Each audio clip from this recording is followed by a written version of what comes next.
It's Slate Night, the Film Fan Podcast.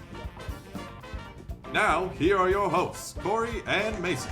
Hello and welcome to Slate Night, the Film Fan Podcast. I'm one of your hosts, Mason Schmidt, here with my best bud, Corey Knudsen. Ew. As we get ready to crack some cold ones and talk about movies, today we'll be discussing what films we've seen lately, which it was a kind of a big release week this past week, and saying that this summer I feel like is a thing that we've gotten used to saying just because there's always something new that's massively anticipated for both of us that we're excited to see, but we'll talk about that here in a bit, as well as what new releases are on the horizon. I'll also be providing some updates on some physical media releases and the latest notable developments in the world of movies. But first, Corey, how have you been? It's been a big week. And second, what are we drinking today? Has been a busy week, but we got a good little IPA here. This is Mass Hysteria. Cool can. I know this is one of your favorite IPAs. This is the IPA that has convinced me that I can like IPAs. So I'm really excited to have it. I couldn't find it in cans for the longest time.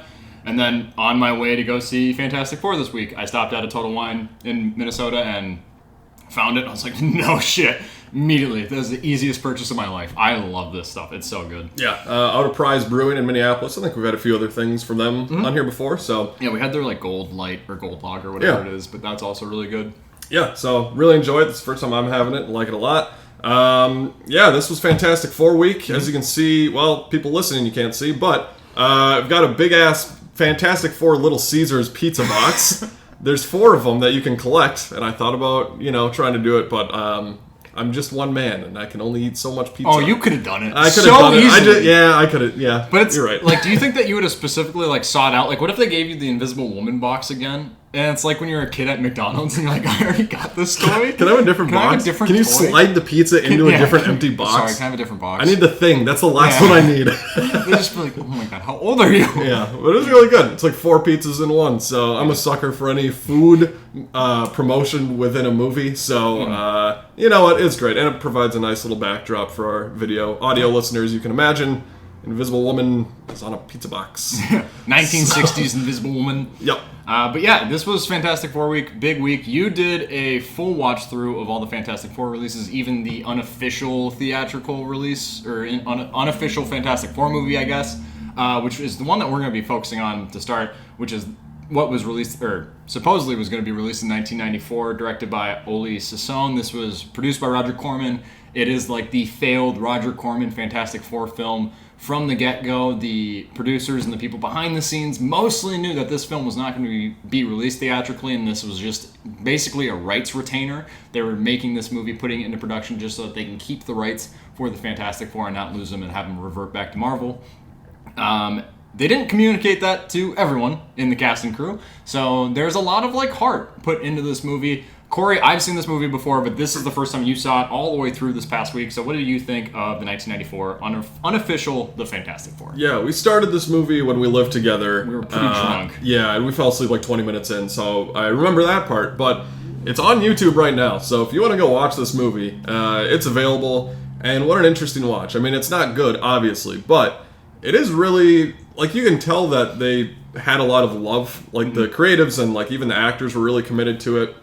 I actually really like Joseph Culp as Dr. Doom. Yeah. He's having a really fun, kind of grandiose performance, just going for it. Yeah. Whereas everybody else is kind of doing their typical Fantastic Four characters, doing their thing. Culp feels like he's giving a theater performance. Yeah. He's on a stage every time he's on screen. He's just, yes, it's always grand. And it's okay, they're all so into it that makes, for me, it won me over a bit to where I'm like, this isn't a good movie. It's not well made. It's pretty faithful to the comics, but also it's just kind of poorly constructed, cheap. They didn't have enough of a budget to really support this type of spectacle film. But you can see the care that was put into it by everyone in the cast and crew. Yeah, and I think there's actually a couple good things in this movie. The makeup work for the Thing is actually pretty good. So cool. For 94 when they were still figuring out, or at least Marvel was trying to figure out how to do comic book movies. We had 1990 Captain America, which we talked about before Brave New World came out. So they were still kind of in this era before Blade and X-Men and all that stuff. But I think the Thing makeup looked really good, and they actually had a lot of care. It looks like it was awful to wear for the actor, but I think that's good. The score for this movie is actually really solid. Yeah. It's surprisingly really good. And which I think they talked about in the documentary, but the group, the orchestra, they basically funded it themselves. They're like, no, we want to put real money into this because some of them saw this as their big break. We're going to do the score for a Fantastic Four movie. Granted, the Fantastic Four isn't like a widely known thing to like the average film fan, but as a comic book property, pretty like substantial. Maybe not so as much today, but like that's a big thing. Fantastic Four. We're doing a big Marvel movie. Like hell yeah, let's do that. And the funding that they got didn't replicate the kind of promise that they thought that this movie deserved. So it's really endearing seeing a movie put together by a committee of people that are like, I have faith in this, I want this to be good, and they're giving it their all, even though they were kind of blindsided by the fact that like, actually, we're not really putting this where you think it's going. It's not really going to get a release. You watched it on YouTube, I'm guessing? Yeah, it's on YouTube. So it's like an hour and a half. It's really quick. And then immediately after, also on YouTube, a documentary popped up, which I'd heard about before, and it's called Doomed, The Untold Story of Roger Corman's The Fantastic Four. It came out in 2015, and it chronicles what you were mentioning, just the whole backstory of this movie, and how, like you said, the producers were doing it to retain the rights. Yeah. And then kind of interesting to see, like, Avi Arad being like, yeah, we kind of want to, like, do a sale with 20th Century Fox down the road, so we want to keep it for business stuff. Which that always sucks when like that gets in the way of a creative vision of a movie. Yeah, good movie is at the despair of something just for like a financial purpose of like, well, we can use this in the future, but like right now we don't really care. We don't have any plans really. Yeah, so it's a really interesting documentary. I don't know, like it's not an incredible documentary in itself, but I think what's in it is like really interesting just to see. And if you like the history of kind of Marvel and the Fantastic Four, it's really cool to see. Yeah, it's just a talking head documentary, just interviews, which is like fine. But it does give you a lot of good insights to where it's like, it makes you appreciate the movie more. Mm-hmm. If you don't know the story behind what was put on screen for that film, watching the documentary, finding out like, oh, all of this is making sense. Oh, you guys didn't really have a VFX budget? Yeah, that shows, and now this makes sense. Like, it all lines up. A lot of things that, like, while watching the movie, I was like, wow, that's bad. And then they explain why it's bad in the documentary. Yeah. Like with Dr. Doom, which I actually like the costume for Doom. Yeah, I like the mask and the hood and everything. Again, it's very faithful to the comics. Yeah, but, like, it's so muffled in the movie. It's like, and sometimes you're like, what the fuck is he saying? Like, that's awful. But then in the documentary, the actor's like, yeah, I told them I would come in and do like ADR, like re-record stuff so it sounds better. And they're like, yeah, we'll maybe let you know if we end up doing that. Never called them back, never did it. So like, it's just little things like that where, like you said, you appreciate it a bit more because you understand the process. But really interesting to just kind of get this history of early Marvel movies and where we're at now, where we get 3 a year. Yeah. Whereas this one was like, yeah, I don't know if we really need to release this one. And to speak a little bit more about Joseph Culp, I like because like he does give, like we mentioned, a very grand, big, expressive performance and uses his hands a lot. And then in that documentary, he's like, I got notes from the director to basically like reenact or reinterpret basically the way Mussolini talked or spoke, and just like the way he would just be very dynamic with his hands, and you can definitely see that in the movie. So if it was a weak point in the movie, you're like, okay, but I get where this is going. So again, it's a really interesting case study to have the documentary and the movie together, so you can kind of look back and be like, how does a movie get made? It's a cool like peel back behind the scenes look at something, but also on a studio level, kind of the money, the financial side of things, of them trying to like position it to give them a benefit down the road, as opposed to really focusing on the here and now and making a good movie that they could potentially make a profit on. Maybe, I don't know. Like I have like an unofficial Blu-ray release of this movie that I bought off some dude from eBay for like $80. Maybe the most money. It's up there for the most money I've spent on a movie. It's not a great movie, but I do really like watching it every once in a while. I almost watched it this week. I didn't. But I think if they were to kind of find a way to re-release this, you don't need to doctor up the effects, just put it out there with the kind of assumption that people are going to understand where this is coming from a little bit.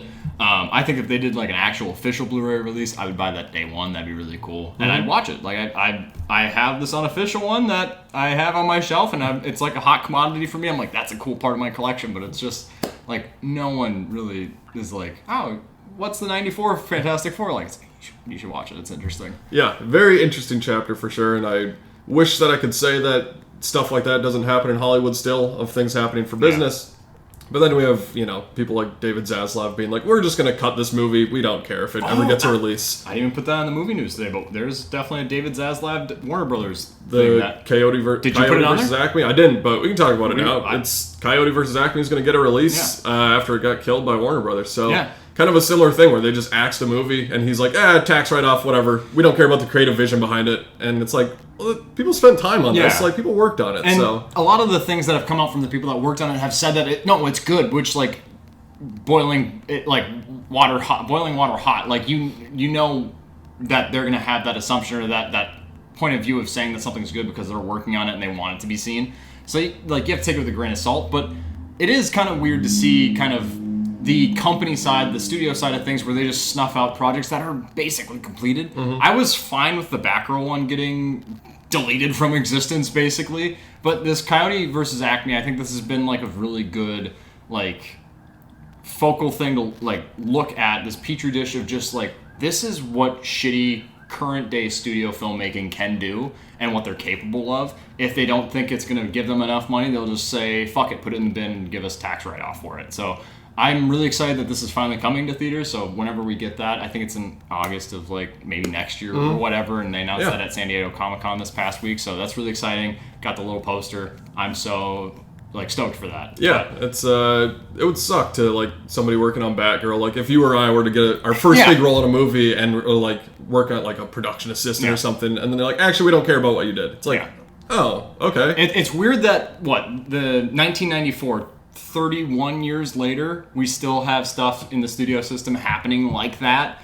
That is very similar to this 1994 Fantastic Four film and its release. So it's really scummy and it's sad, but if you haven't seen it, I think go out and try and hunt it down. You can find it on YouTube pretty easily, or you can find some random dude on eBay that's selling it for a hot penny, and you can try and spend money on that. But I think it is worth your time because people did pour a lot of effort into this, and not that necessarily means that it's a good movie. It's not. But there is still enjoyment to be had, especially if you're a fan of the Fantastic Four. I think you do get a lot of good, like, character moments, and it's very faithful to the comics, even though it's not, like, a great movie. It's faithful, so it's worth your time. So the next Fantastic Four movie we got was in 2005, and then its sequel, Rise of the Silver Surfer, in 2007, both directed by Tim Story. You and I grew up on these movies. We're very nostalgic for them. And, I mean, I actually really enjoyed these movies on a rewatch. It's been a long time since I'd seen them. And I think the cast is still great. Like, all four of the Fantastic Four, I think, really good casting. Ioan Gruffudd, I think, is really, really good as Mr. Fantastic. And Michael Chiklis as the Thing has always been the standout for me. Especially in that first movie. He's kind of the lead of that movie for me. And I didn't watch it this week, but for me, like, looking back, that's who I, like, would put, this is the lead of this team in this movie. Yeah, and he goes through some shit. Like, his wife sees him for the first time, just screams and runs away. And puts then the ring down. The funniest part, not funny, but kind of funny. The worst part, The worst part, when they're on the bridge, which I really like that bridge sequence in the first movie where they're first using their powers to save people. And they do it, and the Thing's just in the middle. And his wife comes to the bridge to look at him, set the wedding ring down, and leave. During, like, a high point of, like, people seeing him as a hero finally, and, like, you're not, like, this weird, like, rock fucking monster. Oh, you saved this truck driver, you saved the Brit, like, you saved people. You did a great thing. And then the wife travels all this way through traffic, likely, to put down the wedding ring, engagement ring, and be like, I'm done, actually. In front of everybody. In front of everybody? It's like, that's so horrible. What the fuck? Also, you made it there? Like, that doesn't matter, but it's just such a shitty thing to do. Yeah, but I think he has the best, like, kind of arc for these two movies anyway of the Thing. The effects, for the most part, I think really hold up. And what doesn't hold up, again, this movie is coated with nostalgia for me, just because we grew up watching these movies. These were our Fantastic Four films. But I think the effects are, like, largely pretty good. The invisibility stuff, making Jessica Alba strip down and become invisible so that they can get to a distinct point on the bridge, because they're like, well, if you try and walk through it, you're not going to make it. So if you're invisible, you can work your way around people. She undresses invisibly, and then she ends up there finally, and then the rest of the gang, that's Johnny Storm and Mr. Fantastic, are like, oh, hey, yeah, we're here too. We made it, actually. You didn't need to do all of what you just did, but we needed to get you naked. we know why we did it. We know why we did it. Yeah. Which this movie and the sequel are guilty for like giving me the biggest crush on Jessica Alba, specifically with blonde hair, and that definitely bled over into my real life to where there is a girl that we both know. The biggest crush of my young life was a girl that I thought looked like Jessica Alba in these movies. And that like tanked 5 years of like my elementary middle school time of just like I'm so into this girl because she looks like Jessica Alba from the Fantastic Four movies. So there's a little tidbit you didn't fucking need to know, but I think you would agree with that a little bit. So it's an interesting thing. I'm happy you rewatched it because again, this is coated in nostalgia, but these are our Fantastic Four movies that we had for the longest time. Yeah, and I think the original one is pretty fun. A lot of it really is that origin story of going up to space and meeting the team and adjusting their powers and stuff. And then Doom kind of shows up and they have a kind of subpar final fight in the street where it's just kind of like they freeze him. Yeah. And like, okay, well, that's all good. Let's put him in the thing and send him to Latveria or whatever. And then Rise of the Silver Surfer. I don't know, like, I enjoy both movies, I think, equally, because I think Rise of the Silver Surfer has a bit more of, like, the fun Fantastic Four kind of action. You get Silver Surfer in there, which Doug Jones did, like, the physical performance, Lawrence Fishburne did the voice. Perfect. And, good combination. So good. And I think it's still, like, that CGI holds up pretty well.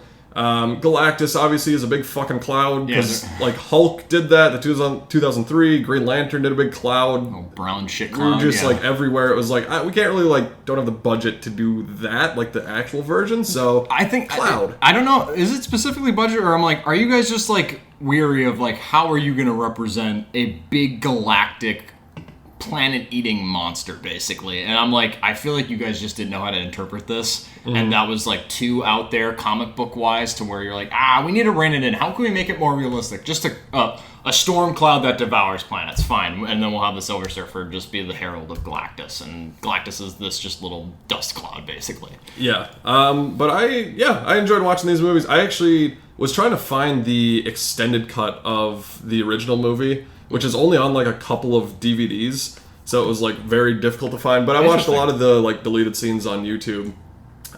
Is the extended cut much longer? It's like 20 minutes longer. Oh damn! So like it's pretty significant, and there's a lot more with Kerry Washington in the original movie, which I think you kind of feel it in the first one, where you're like you weren't really like in this that much. You kind of just like pop up, Yeah. So it was kind of interesting to see that. A lot of those scenes are on YouTube as well. So.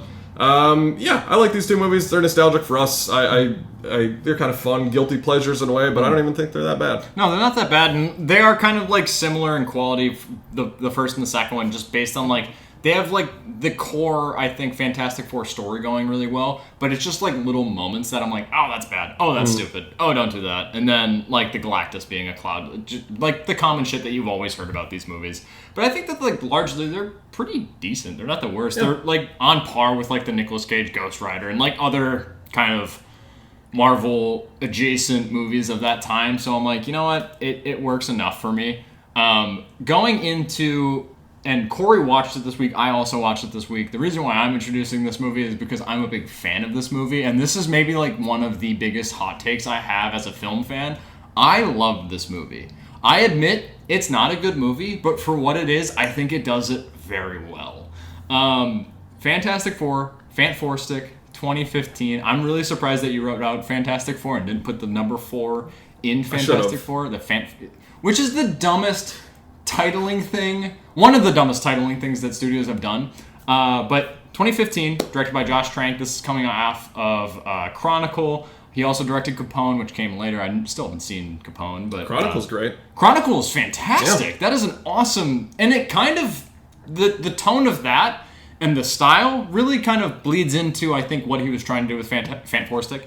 But this is the one starring Miles Teller, Michael B. Jordan. It has a pretty good cast: Kate Mara and Jamie Bell, and you also get Toby Kebbell. It's the same story of just like the core 4 meeting, but in terms of how they get their powers, as opposed to like in the early 2000s one, they go to space. This one's more of like a adjacent alternate universe that they're able to teleport to, because Miles Teller as Reed Richards is trying to develop teleportation. That's like the main thing, as opposed to space travel and like cosmic.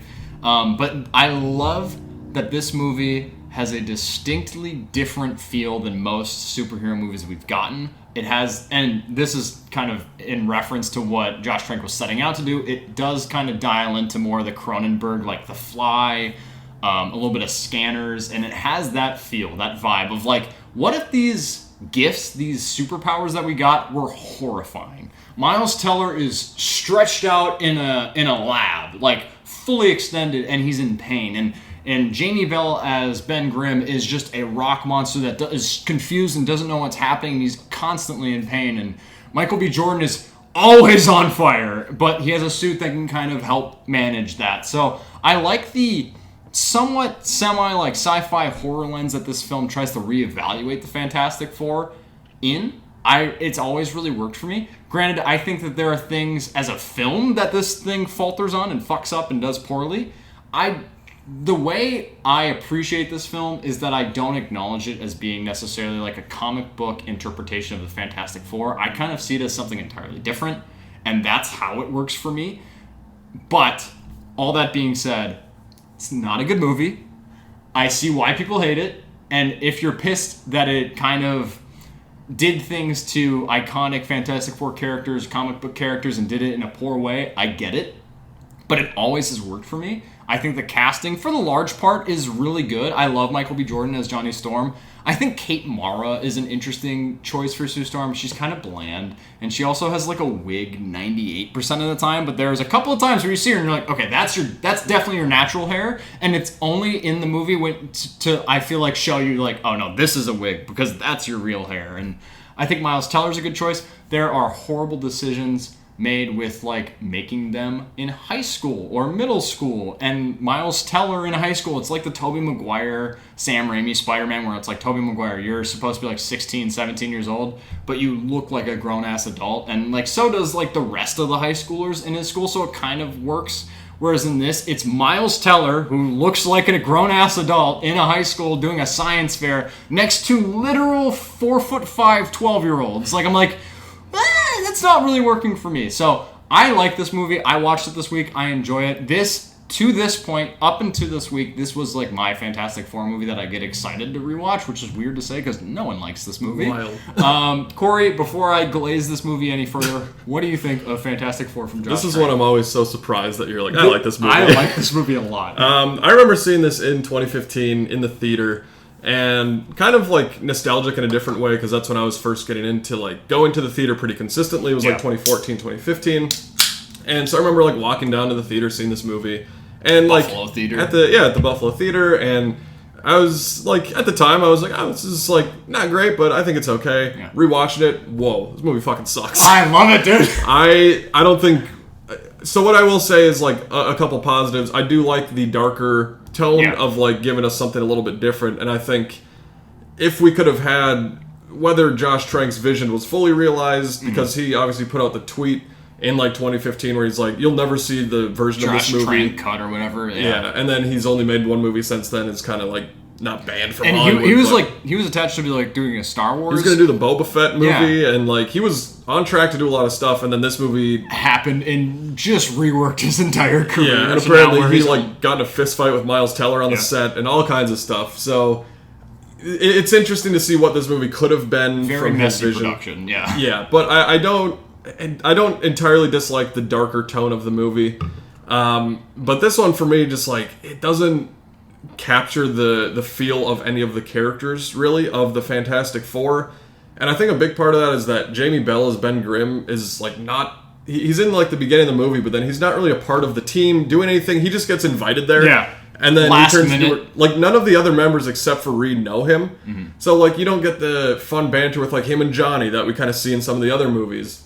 And, you know, like Kate Mara, you said, like, I just don't feel her as Invisible Woman, Sue Storm, really. She's kind of just bland in this movie. Yeah. Like, you have no personality, which not that Kate Mara's not a phenomenal actress. She's great. But it just in this movie, I'm like, you're written very flat. And you play it really flat a lot of the time. Yeah. And it's just, a lot of it is, again, kind of like the 2005 version is, like, the setup, but even more so in this one, because we're going back further into high school. You see them as kids. Like, it just takes so much time to get there. And then once they do get their powers, we flash forward a year, and Reed Richards has been like on the run, and everybody else has figured out their powers, but we didn't get to see that on screen. They're just like, yeah, we kind of know our things now, and we're going to move forward with that.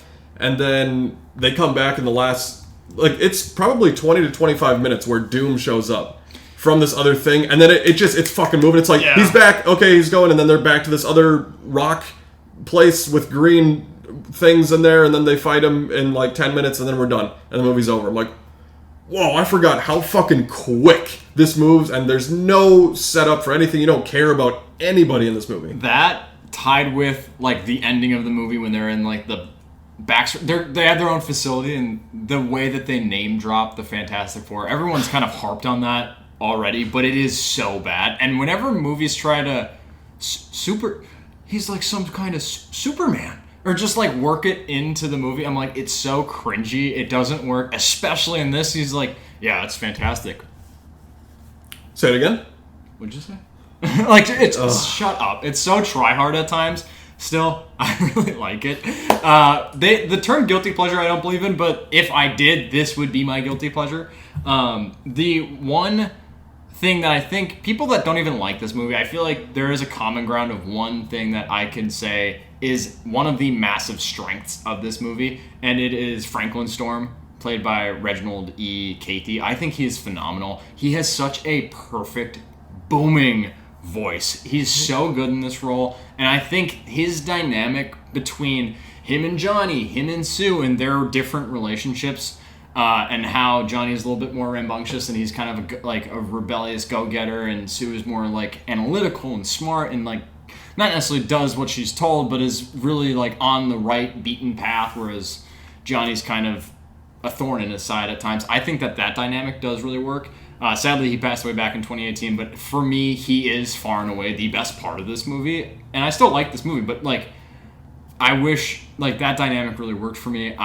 That Franklin Storm character, we haven't really gotten that in any other Fantastic Four movie. And I think that he did such a great job. So I wanted to pay some respects to him after him passing away in 2018, but also just him being I think, one of the most consistently good parts. I think no matter what you have to say about this movie, he is a strong, strong point. Not that this movie is entirely horrible to those at least that I've seen that dislike it, but I think that there are some good aspects, and like the tone and kind of the style of it, I think is really strong. So I really do dig this movie. I understand when people are like, fuck this movie, it's dull. There are dull points. Even on a rewatch, I was like, this could speed up. This could slow down. Like, the pacing is kind of wonky. Could do without them being high school age. Also, to have a little bit more of the camaraderie. You get more camaraderie with Toby Kebbell as Dr. Doom than you do with Ben Grimm as the Thing, which kind of is like, that's an interesting trade-off. And then Dr. Doom, if you want to call him that, very not Dr. Doom. Shit. I don't mind the look, but if he's a Dr. Doom look, awful. It's bad. So I like the ideas that are there, and I really admire the take that they put on it. But I think they fumbled some things. But I forgive it more often and more so than most people. So I do really enjoy this movie. But all to say, that was our last Fantastic Four movie. This past week, we got maybe the definitive Fantastic Four movie. Corey, the Fantastic Four First Steps. I'll let you introduce this one because I know how highly anticipated this was for you this year. Yeah, well, yeah, I just wanted to mention quick, like, Fantastic Four Stick was in 2015. Marvel bought the rights to Fox in 2019 for like $70 billion, and whatever it was. Waiting for the development of, like, when is this movie coming? Because, like, Fan Four Stick was another one like the 94 version that was made to keep the rights and all kinds of issues there. So Disney bought Fox. We've had a couple mentions of the Fantastic Four in other projects. Multiverse of Madness, we had John Krasinski as Reed Richards. Which got string cheese. Just fucking noodled everywhere by Wanda.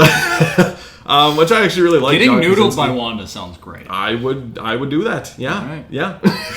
Yeah. But I enjoyed John Krasinski. He was kind of the fan cast for a while, so like I understand why they didn't choose him for like the main movies, but I like that. And then we also got last year in Deadpool and Wolverine, Chris Evans coming back as Johnny Storm. Yeah. So much fun. Great cameo. Really sweet. One of the better parts of the movie. The post-credit scene of that movie is one of my favorites in recent years. When people get mad about fan service in movies, I will admit that some things are definitely fan service. The Chris Evans thing is kind of fan service, but also I'm a fan of a movie, and I'm going to see a movie it's okay for a movie to play its strengths to me and just kind of show its hand a little bit and give me something of what I want. So it's been nice, Marvel kind of slowly incorporating the Fantastic Four into the MCU, even though this film is very separate from the MCU, which I appreciate, love.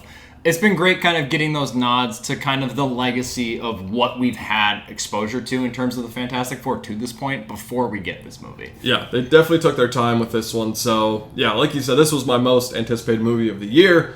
Very happy to report that I love this movie. I think it absolutely is the definitive Fantastic Four movie. They finally got it right in every aspect. It wasn't dynamic, everything. It wasn't just like, well, the cast is good in this one, there's some things good in this one. It's like, no, everything is great in this movie. We're going to start out with just kind of our general thoughts of what we both thought of the movie, and then we're going to dive into spoilers, just getting into more plot points and some post-credit scenes, stuff like that, because we like to do that with these movies. It's fun to break them down. But I want to start off with what you mentioned of this being a separate movie. Just, you don't need to watch anything else. If you're wondering, do I need to watch the other Fantastic Four or any Marvel movies? Nope. You can watch this movie by itself. The way, like, Phase 1 and Phase 2 Marvel was, where, like, any one of those movies could have been, like, a good entry point into this greater universe, and then you can kind of explore around that. We've kind of lost the way with that, especially with the Disney Plus shows. It's like, there's a lot of homework I feel like you necessarily needed to do to understand fully all the characters, where they're coming from, what's going on in this story, how does it lead into the next thing.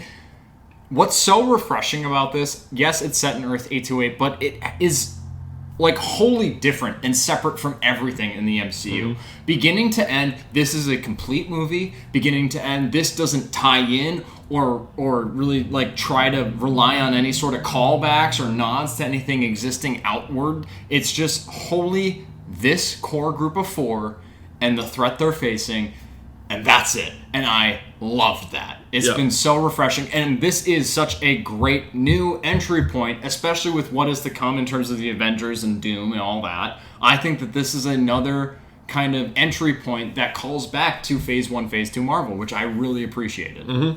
I think Matt Shackman, the director of this movie, did an incredible job. Perfect choice. Just capturing the retro futuristic 60s vibe, which I've always been like really excited about. I think it's so well realized in this movie. There's so much fun sci-fi elements. You get the Fantastic Car. You get all the just fun, like, some science-y bullshit from Reed where he's explaining things. Like, it's just fun little kind of Star Trek-y almost things like that. Yeah. And I just think all the production design and the suit looks, and just even when they go on talk shows of like the 60s, like the Ted Gilbert show in the movie, I just love all that kind of era. So I think that works well. The cast, I think, is great. We'll maybe dive into them a bit more specifically in our spoiler talk, but I think they all work really well individually and together in the movie. They feel like a family very early on. Yeah. Whereas like Fan Four Stick, you'd never really feel that, or in some of the other ones, they struggle with that a bit. I really like Julia Garner as Silver Surfer. I thought she was great. I liked what they did with her character in the movie. Ralph Ineson as the voice of Galactus is perfect. Paul Walter Hauser as Mole Man is a fun little addition in the movie. The best casting ever. He's so good. So all of the cast, just overall, I think is great. And the thing that I appreciate the most about this movie is that it is focused. Yeah. It is under 2 hours, where this movie easily could have been 2.5. And I think that, you know, I don't love to like make the comparison between this and Superman, but they're the two big superhero movies of the summer, so they're kind of naturally going to do that. Roughly the same time, duration of the film, roughly the same. Like, they're kind of setting out to do similar things. They like jump in like to the story. Yeah, they don't do the origin fully fleshed out. But for me, this one worked better than Superman because it is so focused on these four characters and the main villain. Here's what we're doing. This is our contained story. And I think it's like a somewhat simple story, and like not in a bad way by any means. It's just like, bad guys coming, we try and go there to fix it. It's not going to work. How do we figure this out? I love that. I don't, like, as someone who I think likes Superman more than you, the 2025 James Gunn Superman, and we'll talk about that a little bit too.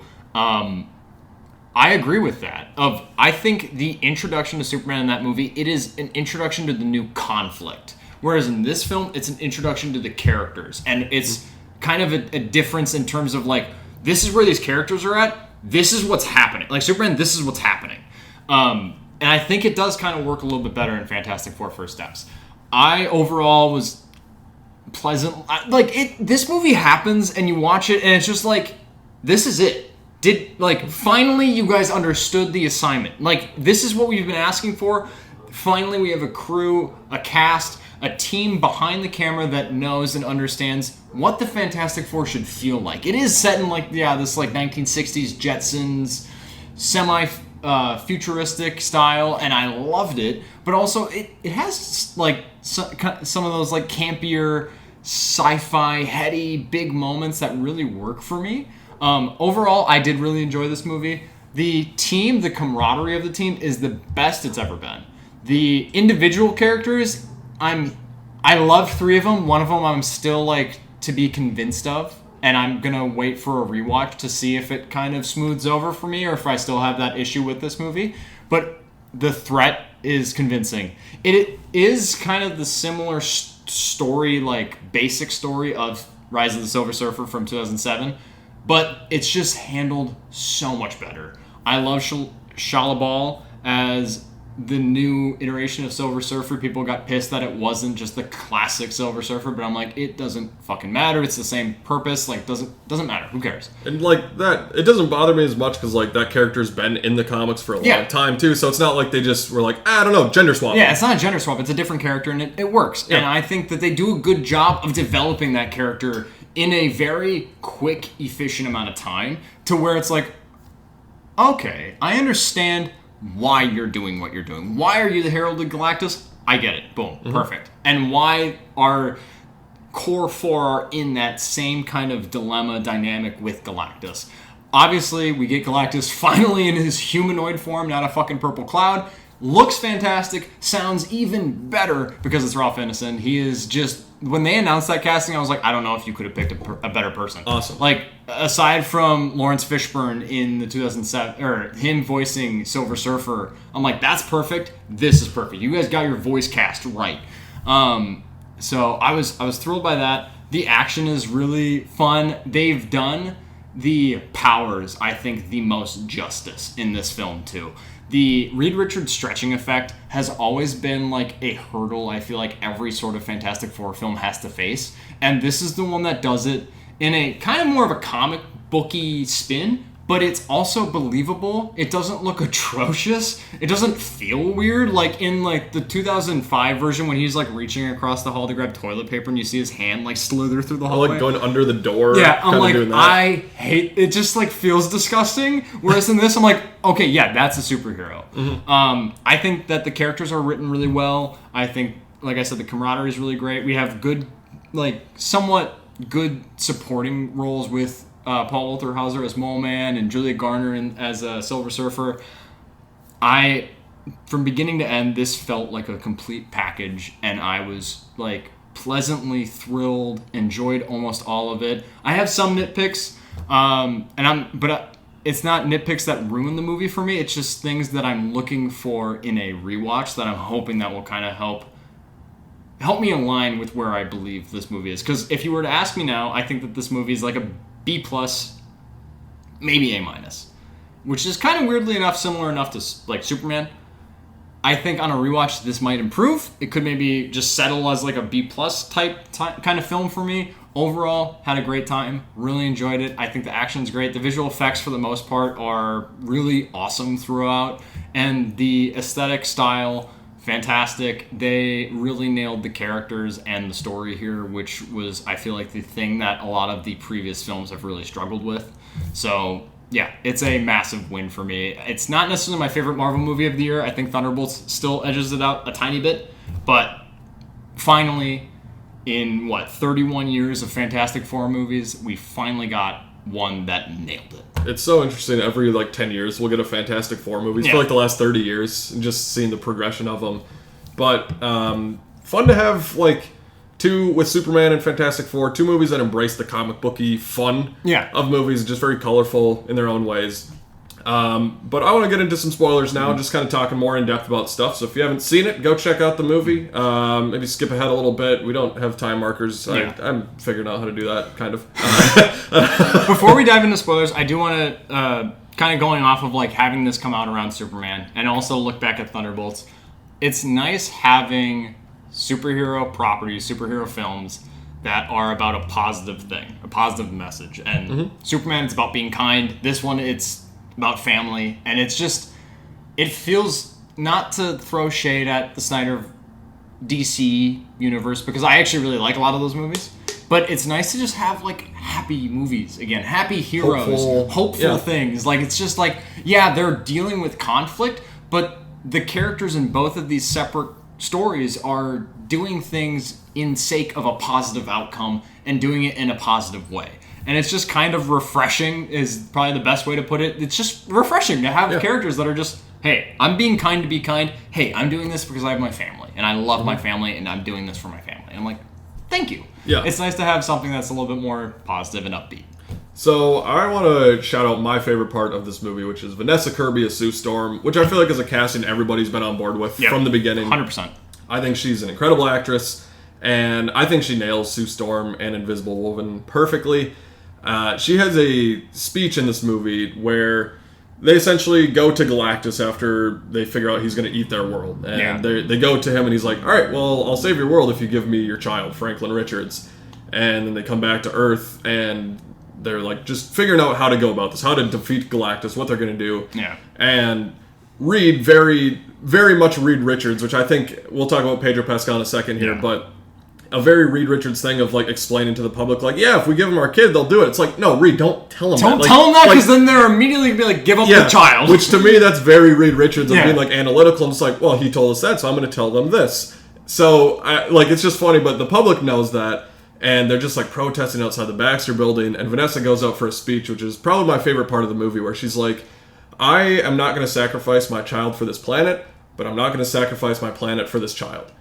I love that. That's such a great line and embodies that character so well, where she's like, if any of you had a kid, like, you wouldn't give them up either. This is my child. Yeah. But I'm not going to just leave you guys out to dry. Yeah. I'm going to fight. Yeah, she's that maternal figure for her child, but also wants to protect the people, which, again, is that hopeful kind of spot. Going into that scene, I was like, here we go. Like, I was ready for it to, like, be laid on thick, for it to not work for me, but the delivery of that scene, of basically exactly what you said, of, like, I'm not sacrificing anything, whether it's my child or you, or Earth. Like, I will fight, but I'm not giving up. And that immediately just was endearing to that character, worked for me. And there are points in the movie, because like when they get that dilemma, that dynamic between Galactus of like, well, if you give me your kid, I'll save Earth. And I'm like, well, then give up the kid. Like, immediately as an audience member, I'm like, just give up the kid. Like, just do it. And Reed is like, there are portions of Pedro Pascal's performance as Reed Richards that don't work for me. But in that moment where he's like, there's an argument between him and Sue Storm. And Sue's like, you thought about it. Don't say that you haven't. I know you. You thought about it. And he doesn't say that he didn't. And I'm like, that specific moment, that is the best handling of either of these two characters I've ever seen. He has a great line in that argument, too, where he's like, I think about the bad and worst things so that they don't happen. Yeah. I love that line so much. And again, that's so perfect Reed Richards to me, where he's like, I have to consider, what if we did give up our child? Yeah. And Vanessa Kirby's like, as the mom, she's like, you're a dick for thinking that. Yeah. But he's like, I have to, I'm the analytical, like I'm a problem solver logical, by nature. He's like, I have to do it so that I can think, okay, that can't work. What can we do next? Yeah. So I loved Vanessa Kirby in this movie. Yeah, she is, like you, the best part of the movie for me as well. Yeah. I love Joseph Quinn as Johnny Storm. Mm-hmm. It's not the typical, like, as much of the womanizer. You get aspects of it. You get, portions of it, and they acknowledge it, but he doesn't do it on screen a whole lot. The thing I appreciate about this movie is that they don't just make him the cocky kind of dumbass. Like, he has a very critical role in this movie, which I appreciate because we've never really seen that in a Fantastic Four movie. Yeah. Where he's, like, decoding this language of the Silver Surfer and her world. Like, while Reed is figuring out stuff, Sue's kind of taking care of the baby. Like, he's doing his own thing, too, and, like, actually important to the story. And his relationship with Julia Garner's Silver Surfer I really liked. Yeah. And that connection you mentioned of, like, her backstory of her planet being marked for destruction, but she's being like, I'll be the herald. If you save my world, I will work for you. I will give you my life in exchange for saving my planet. Kind of like that Franklin Richards like role of what we're looking at with now Earth 828, which is really refreshing. Johnny Storm, I think we get like, the biggest negative Johnny Storm has in the early 2000s film is that he's a womanizer. He's kind of like a shithead. Like, he's like the jock type character where he's just here for the fun of it. In this movie, I think that this film does a good job of establishing, no, all 4 of these characters are very intelligent. Mm-hmm. And Johnny is intelligent. Yeah, Reed Richards is like maybe the smartest man alive. So by comparison, he doesn't look that smart, but they kind of discredit him throughout the movie of like, Johnny, come on.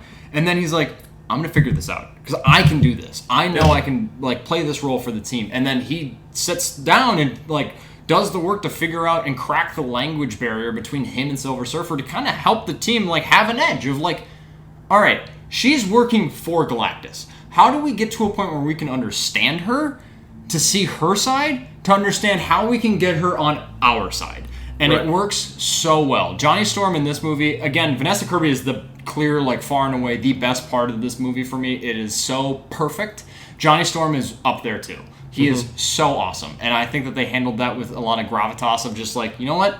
You're not an asshat. Yeah, you're a little bit of like a happy-go-lucky womanizer, a tiny bit, and you mentioned that. And like, oh, shiny silver sexy space lady. No wonder like Johnny's really tied into that. But I like that he has the brains to back it up and to really like prove himself within this team. Yeah, and I think like it shows their not just their powers but their personalities so well too. Of like, Reed isn't going to be the one to like talk with Silver Surfer and kind of win her over. Like that's Johnny's thing to do. Yeah. And then with Ebon Moss-Backrack as the Thing, I love this because we talked about Michael Chiklis going through a lot of shit, just like of the physical look. He's like, my life is awful now. Like everybody else can kind of look normal. But with this movie, we're 4 years into them having their powers, which I enjoy. Kind of like Superman, where we're a period of with them having their stuff.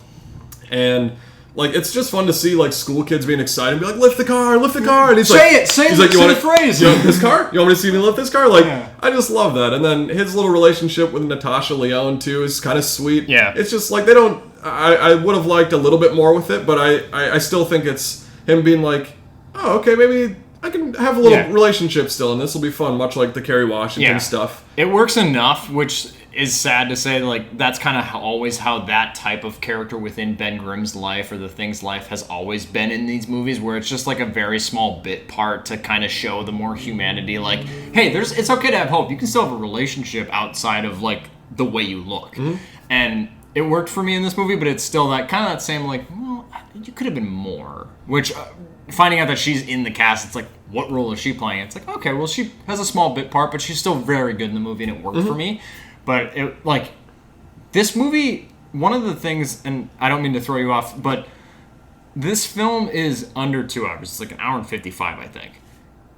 It feels like longer, but I don't mean that in a negative. It feels like there's a lot of story, and I would have been down for this movie being, again, probably 20 minutes longer. I would have loved it. My biggest kind of nitpick issue is the structure of the film. I like that we fully engulf ourselves in what this team is current day. And we get kind of that backstory really quickly, and they do it in a really smart way of like a newscast of like, hey, here's the team that you love. All these 4-year anniversary. Yeah, the things that you've seen them do. They're amazing. We love them. They're the Fantastic Four. And I really think that was really efficiently done, and it worked really well. But it is very like, this is a second Fantastic Four movie. The first 5 minutes is telling us about the first movie that we never saw, which I don't hate that they did that. It helps to kind of get us up to speed and give us a new kind of jumping off point for a more cosmic, out there story as opposed to an origin story. So it works. I think the structure, though, does kind of falter for me. Once you get that, we've seen it in the trailers, I herald his beginning, I herald your end, the Silver Surfer coming to tell Earth that Galactus is coming. Then it puts our characters against a clock. And I feel like a lot of movies for me, like Dark Knight Rises, any movie that has like a bomb's about to go off, something's going to happen, where there's a ticking clock for our characters to go up against, I feel like the momentum kind of gets sucked out a little bit. Because then I'm just waiting for that moment. I'm just waiting for Galactus to come. I'm waiting for the bomb to go off in Dark Knight Rises. I'm waiting for like these things to happen.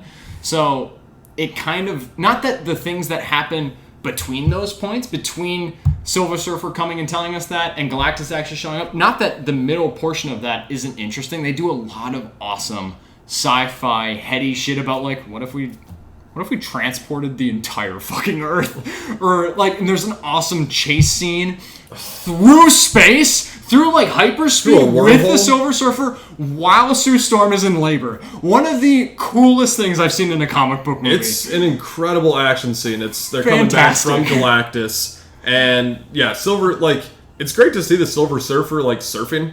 Mm-hmm. Which is like a very goofy thing. And I kind of like the joke. Johnny has a joke throughout. Is like, is the body one with the board? Is the board separate? And then at the end he's like, the board is definitely It gets separate. knocked away and he's like, separate. Okay, separate. Good to know. But that scene is so good because like on that like planet with Galactus, she's surfing through the lava, and then like she's following them through this wormhole, which like it was very Interstellar-esque of like slingshotting around this black hole or whatever. And then even just like little details that they think of in that chase where like Johnny's in the ship and he's trying to shoot at Silver Surfer, but like the lasers are going around the wormhole. Yeah. So like he can't just shoot He has straight. to calibrate to it. Yeah, which like in a lesser movie I think it would have just been straight shooting. They didn't put the thought into it. But then Reed being like, no, you have to like try and calibrate and aim it, and like he's like, oh shit, okay, so like trying to go around and hit Silver Surfer. Like I think that's great.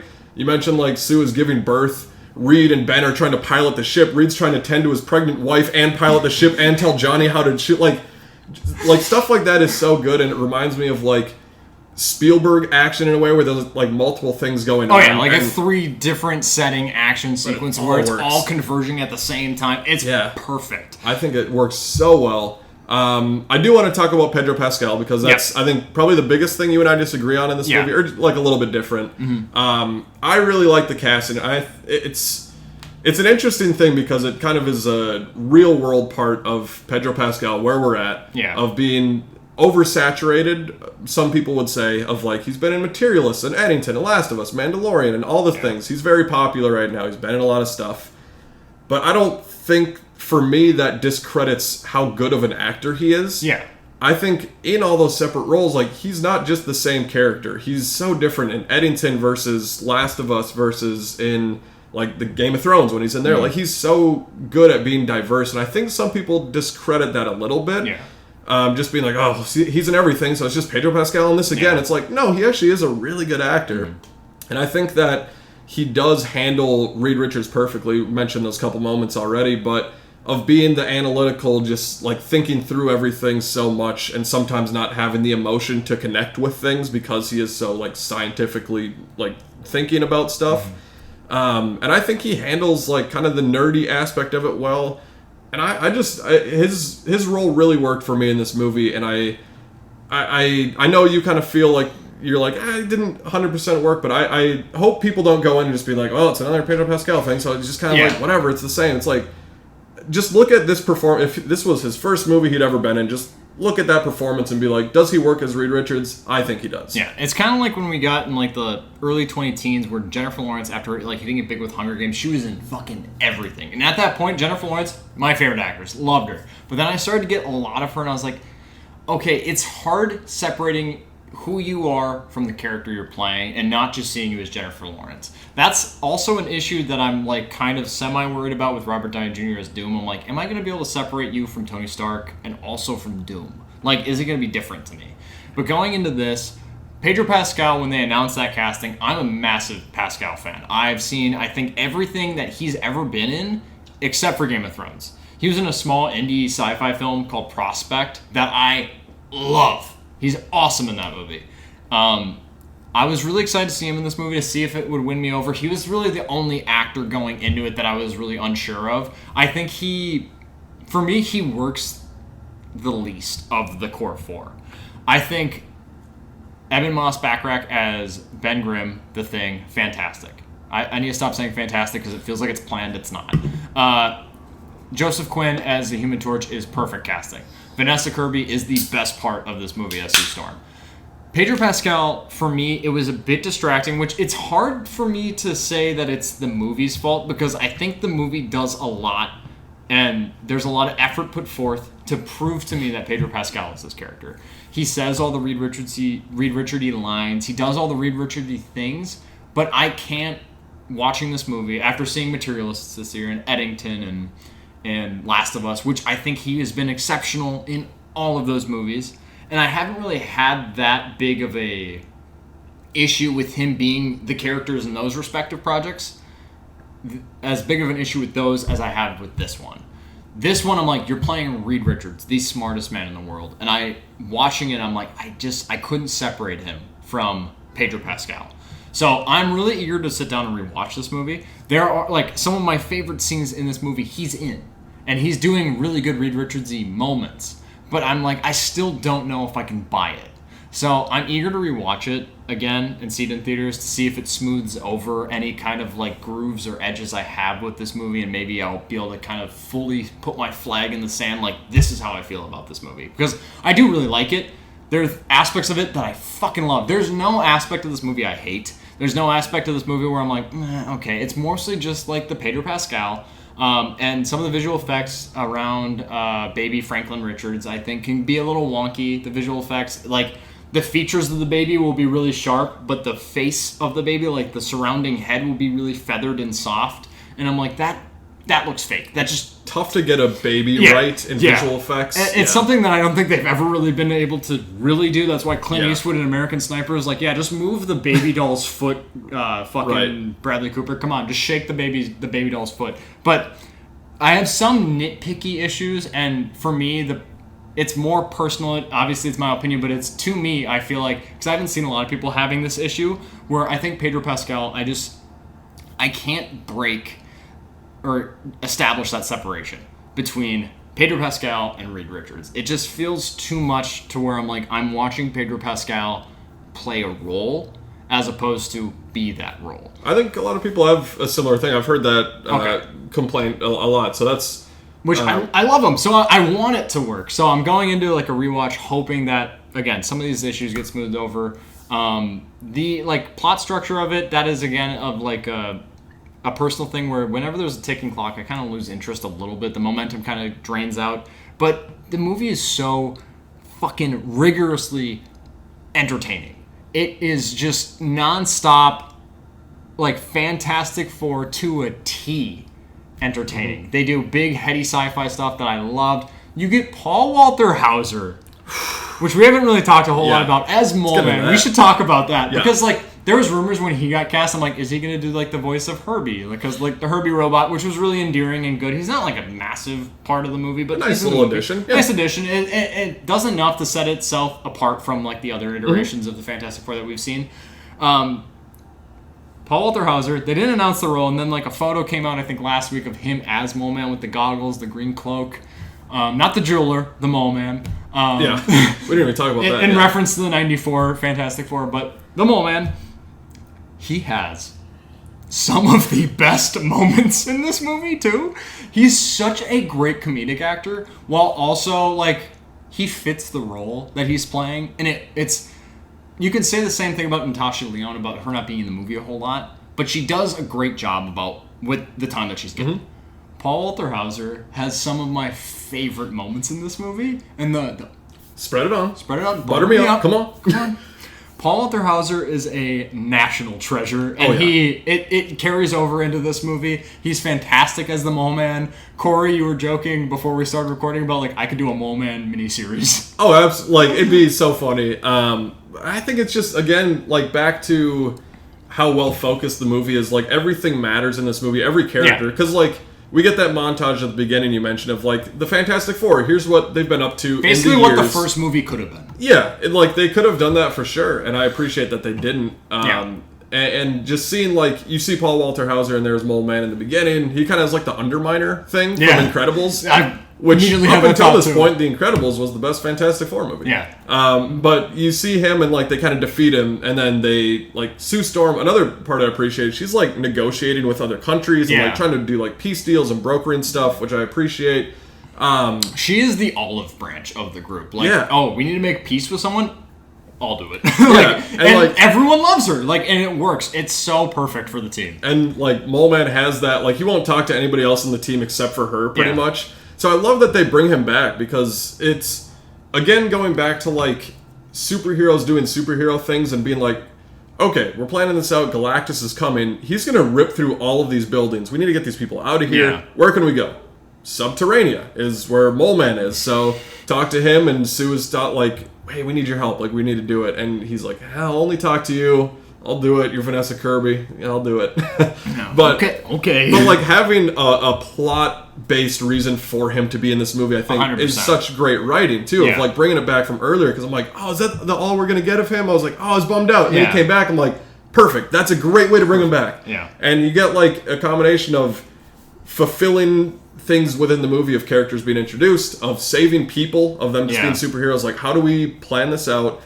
And it's just Paul Walter Hauser just having a great time in the role. Yeah. And to further like shower this film in positives, this movie does a great job of focusing on heroism in every different way. Mm-hmm. And it's on every single level of like, all right, well, if Galactus is coming to this part of the world, we need to clear out all of these buildings. Where are they going to go? They think about the things that I feel like most movies wouldn't. And then CinemaSins would come out and be like, all these buildings went down. 80,000 people died. Movie didn't think about it. The like, Man of Steel type of thing. Man of Steel type issue where it's like Henry Cavill's fighting Zod and all these all these buildings are toppling over and people are likely dying, but we don't really care about it because we're just focusing on Superman.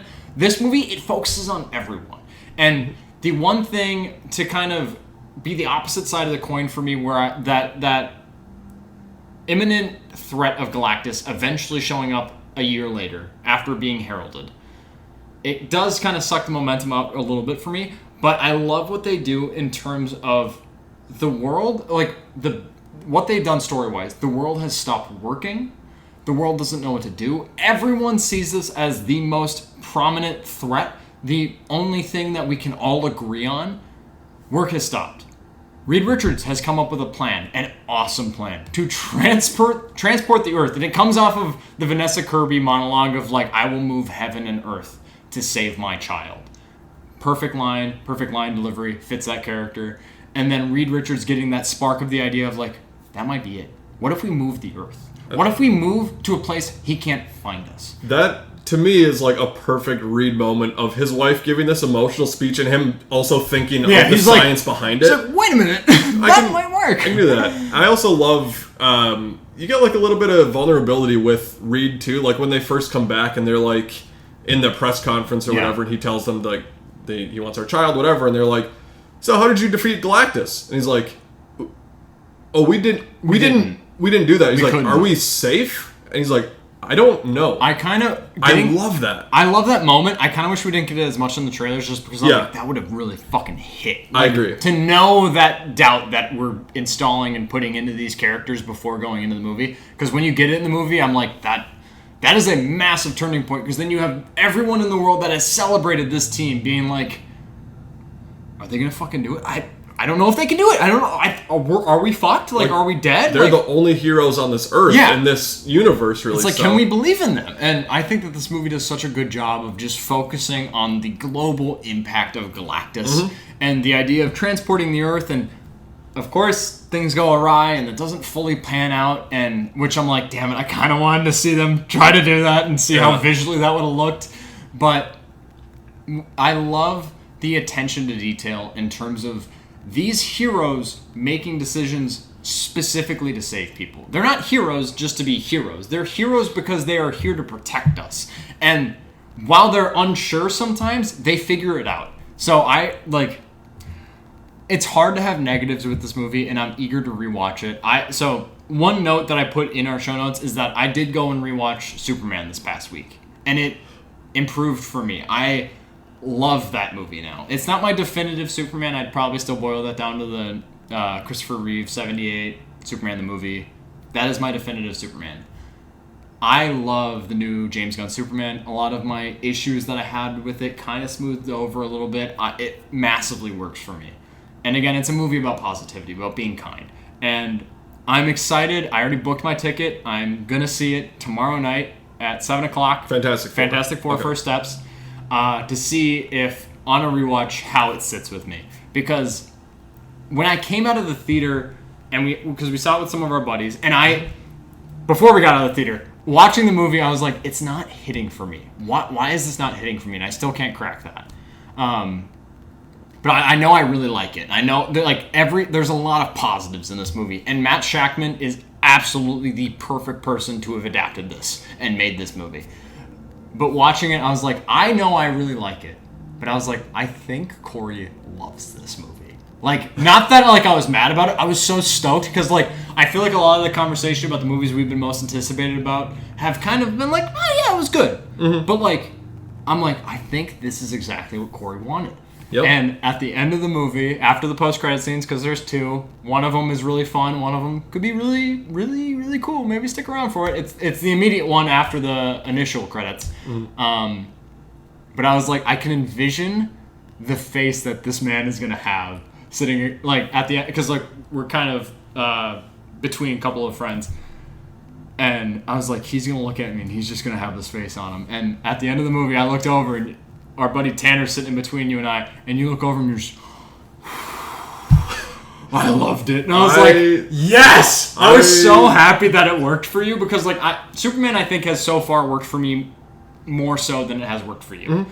And I'm so happy that Fantastic Four has kind of been the inverse of that for you. Yeah, I was smiling from the get-go in this movie. Just like even the main like Marvel Studios title and that 60s stuff. Like just awesome! I forgot about that. From the get-go, it's just I was just like, this is already working for me. And that, it fits the world of it not being tied to the MCU. Yeah. We don't get like the shows of different MCU movies. It is just the Marvel logo. Yeah. But done in the style of this movie. Absolutely. And it works. And I think why this movie works better for me than Superman, which is a movie I like. Yeah. And even over time, like I haven't watched it a second time. I'm very excited to. I love both movies, and I'm glad we can have both. This is that are really good. Super Fantastic has been a great. I'm not going to say it's like Barbenheimer, but it's been a great kind of July weekend, summer thing that we've been able to really look forward to, and then now have, because they're both great movies. Yeah, but the reason Fantastic Four First Steps works for me better than Superman, I mentioned it before, is just that focus.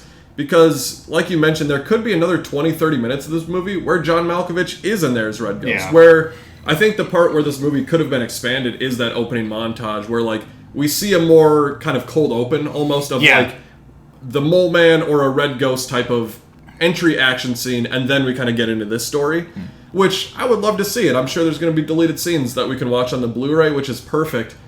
And for me, Fantastic Four worked better because Matt Shakman showed that restraint to be like, what is this movie, what are we doing with it? Yeah. What story do we want to tell? What character arcs do we want to do? Do we need to see all the little side quests that they're doing? We could see that, yeah, but we can include it in, like, if we do, like, a extended cut on the Blu-ray or whatever. Yeah. And I think that could have worked well with Superman, too, where, like, yeah, do we need all of these different characters in here right away? Probably not. We can focus it in a bit. So I think that, for me, is just kind of why this one worked so well. And it is, like I said, just kind of a simple story of, like, Fantastic Four figuring out how to save people and defeat Galactus. And it was so well contained within this movie.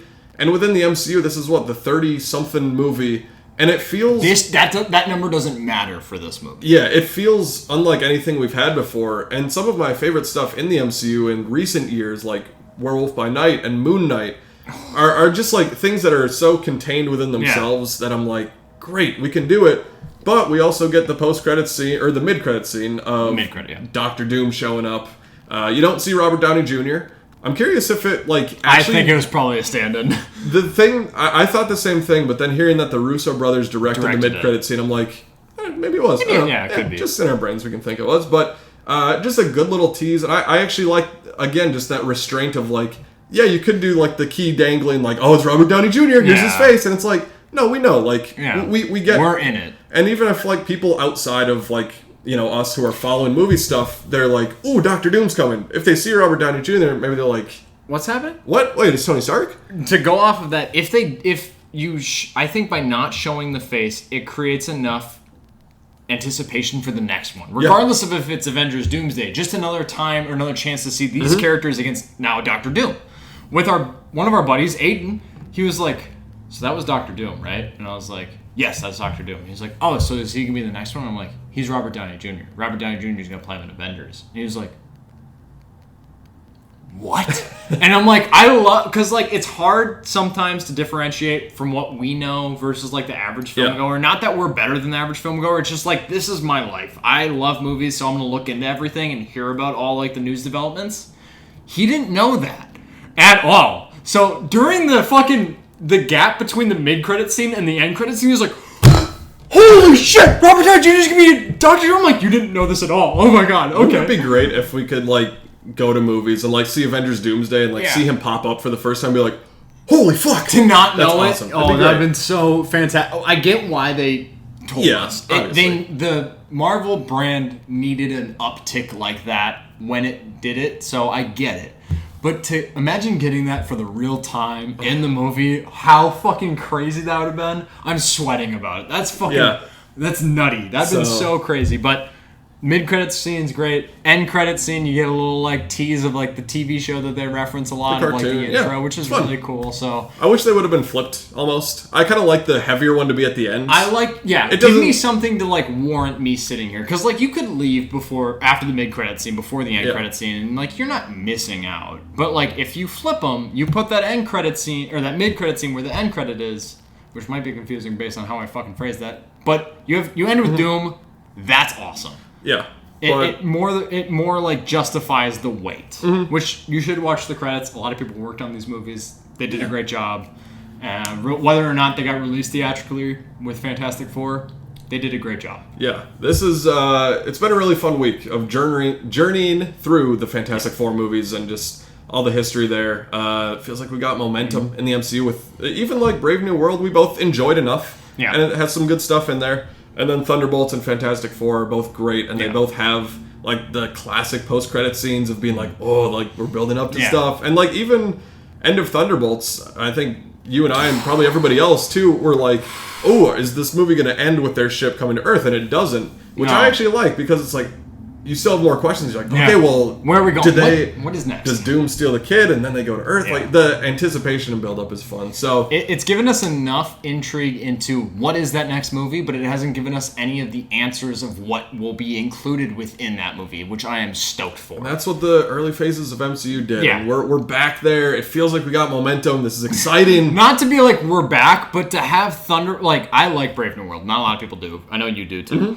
But to have the Thunderbolts and now Fantastic Four First Steps, it feels like we're cooking with gas. We Got are moving. We Spider-Man have Brand New momentum. Day and Avengers Doomsday next year. We're Like moving to something. Feels good. It does feel like classic, like Phase 1, Phase 2 Marvel. It feels like you have that same anticipation and excitement of like, holy shit, we're building to something of like a Thanos level threat, which I kind of commend them. Ending, like, it's very smart to end with not end with Fantastic Four, because we'll get Spider-Man Brand New Day likely before those Avengers films, but to have Fantastic Four where that is in its release schedule. And who's the most like iconic Fantastic Four character or villain, I would say, is probably Doctor Doom. It's such a good lead-in to that character, even though he's not in this movie. I think it works so naturally, both for the world of Fantastic Four First Steps and also for the grander MCU. So, yeah, we talked about it a lot. To say we both really enjoyed it, Corey maybe more so than me. I'm really excited to watch it on a second watch, and fuck it, if I really enjoyed it on that second watch, I'll probably see it a third time, as I will likely see Superman a third time in theaters. So, this summer, regardless of what you think of Jurassic World Rebirth, I hated it. But it's been a good, diverse summer. We've had great blockbusters. F1 was fantastic. Yeah. Mission Impossible was really entertaining. Final Destination. Final Destination, a massive surprise. So we've had a great summer to just go and enjoy movies at the theaters. So while we're going to tiptoe into things that released this past week that didn't really come out in the theaters, go to the theaters, watch the movies, support the big blockbusters. Yeah, they're big, kind of bombastic, popcorn-throwing fun, but it's fun worth having. And with Thunderbolts, Superman, Fantastic Four, again, another point that I can't harp enough. It's about a positive message about being kind or family or knowing that you're not alone. So just great movies, great messages. Go support them. Corey, one of my favorite things about you as being my best friend is your ability to recognize what you love about something and not say someone's wrong about loving the other thing. We'll carry into Happy Gilmore a little bit, but mostly with Fantastic Four.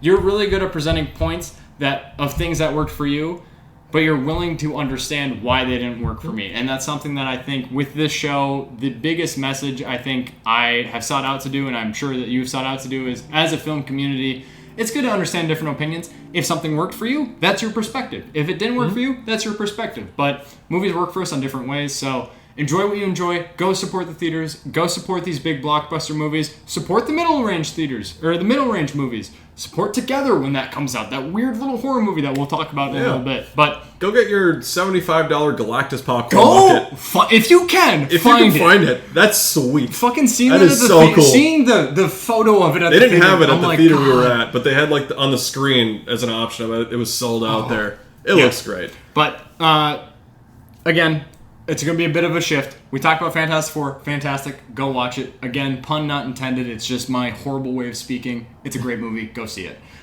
We did also have Happy Gilmore 2 coming out on streaming on Netflix this past week. You watched Happy Gilmore. Yeah.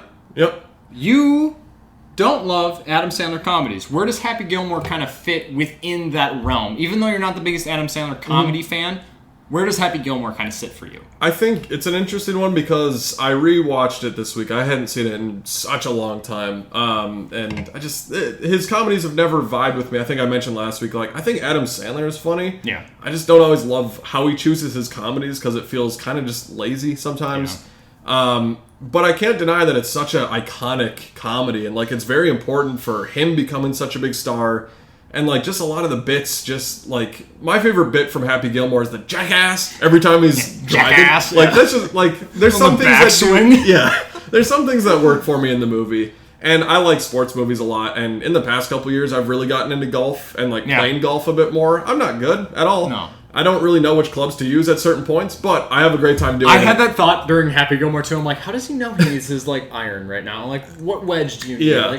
When do you decipher that? Obviously through experience, but I don't have that experience. I've golfed, but I suck at it, as do you. I've gotten into a lot of golf and stuff, and I've actually really enjoyed watching golf a lot more, the Masters on, around Easter time, just, laying on the couch, taking a little nap, wake up. Ah, beautiful. Love it. That was the most Shane Gillis. Love it. It's just it's a perfect, April day. I'm just this is awesome. So I kind of gravitate towards this one a bit more, if I were to rank, compared to Billy Madison or some of the other ones. Yeah. I enjoy the original one enough. I think it's an enjoyable movie. I just don't laugh a lot during it, which is what a comedy should do. I know a lot of people do laugh a lot in this movie, so that's great. Yeah.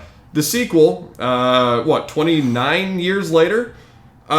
This one, and maybe it's because I didn't have an affinity for it, this one was fine to me. I don't think it's, good by any means, but I don't know, and maybe it was because I've been getting into golf and, there's a ton of golfing cameos where, the whole back plot of this movie is, Scotty Scheffler, Rory McIlroy, Brooks Koepka, just all these guys that are, a part of this kind of the old school golf versus this new school maxi golf, which is kind of a play on the live golf, which Bryson DeChambeau is a part of, and he's in the movie too. So it kind of plays on real life stuff.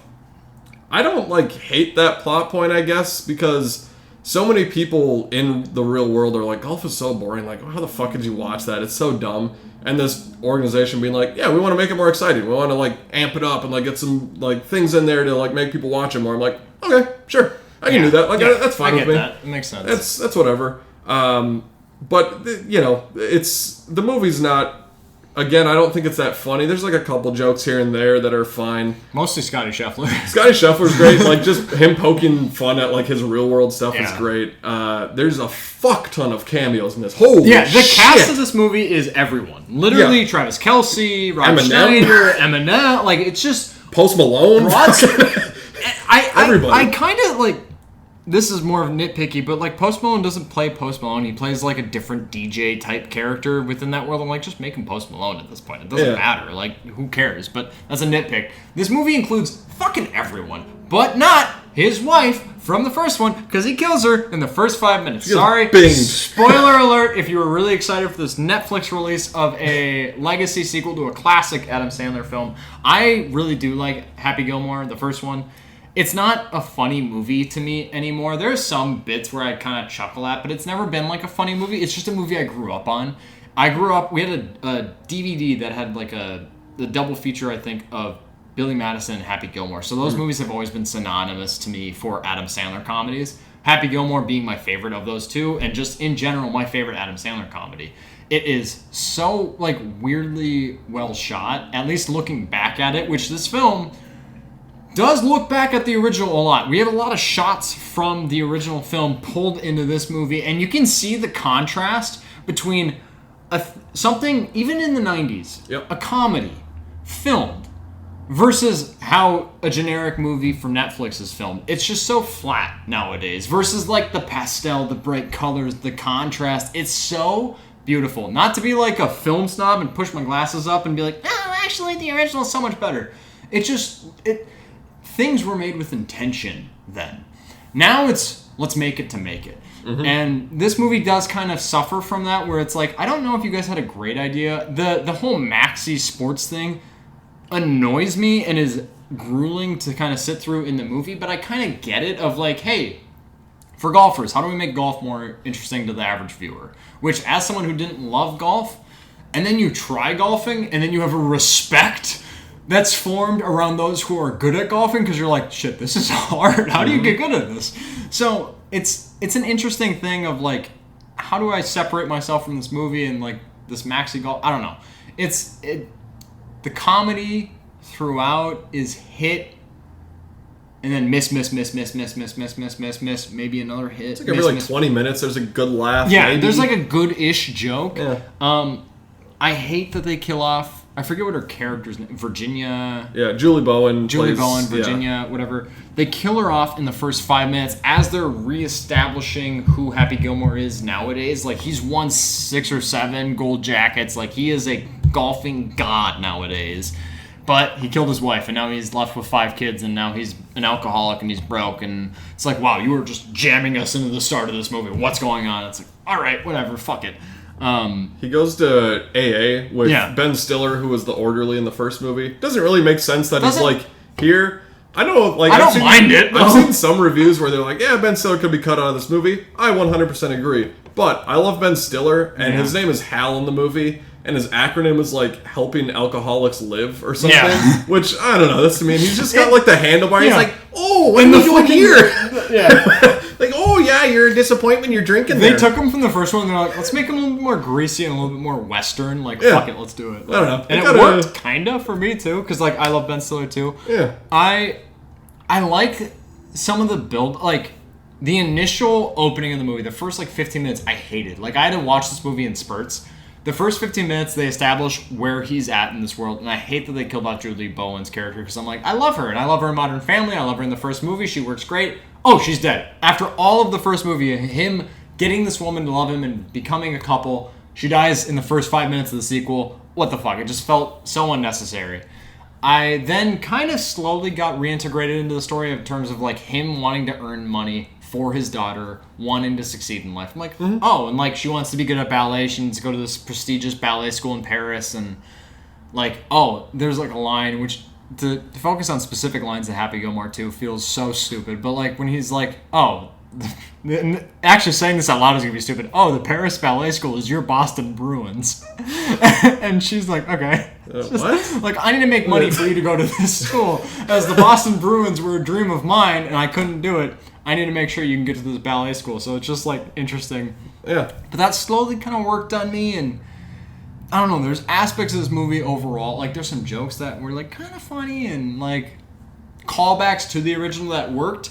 But then there are some relentless callbacks to the original of like same type of character, just different actor, or the son of that character, same type of person. Like it just felt shameless and unnecessary a lot of the time. I actually didn't mind a lot of what they did with Shooter McGavin in this one, where he's just like at an insane asylum, and he's like, well, what if you saw Happy Gilmore? And he's like, I'd probably say hi or give him a nod.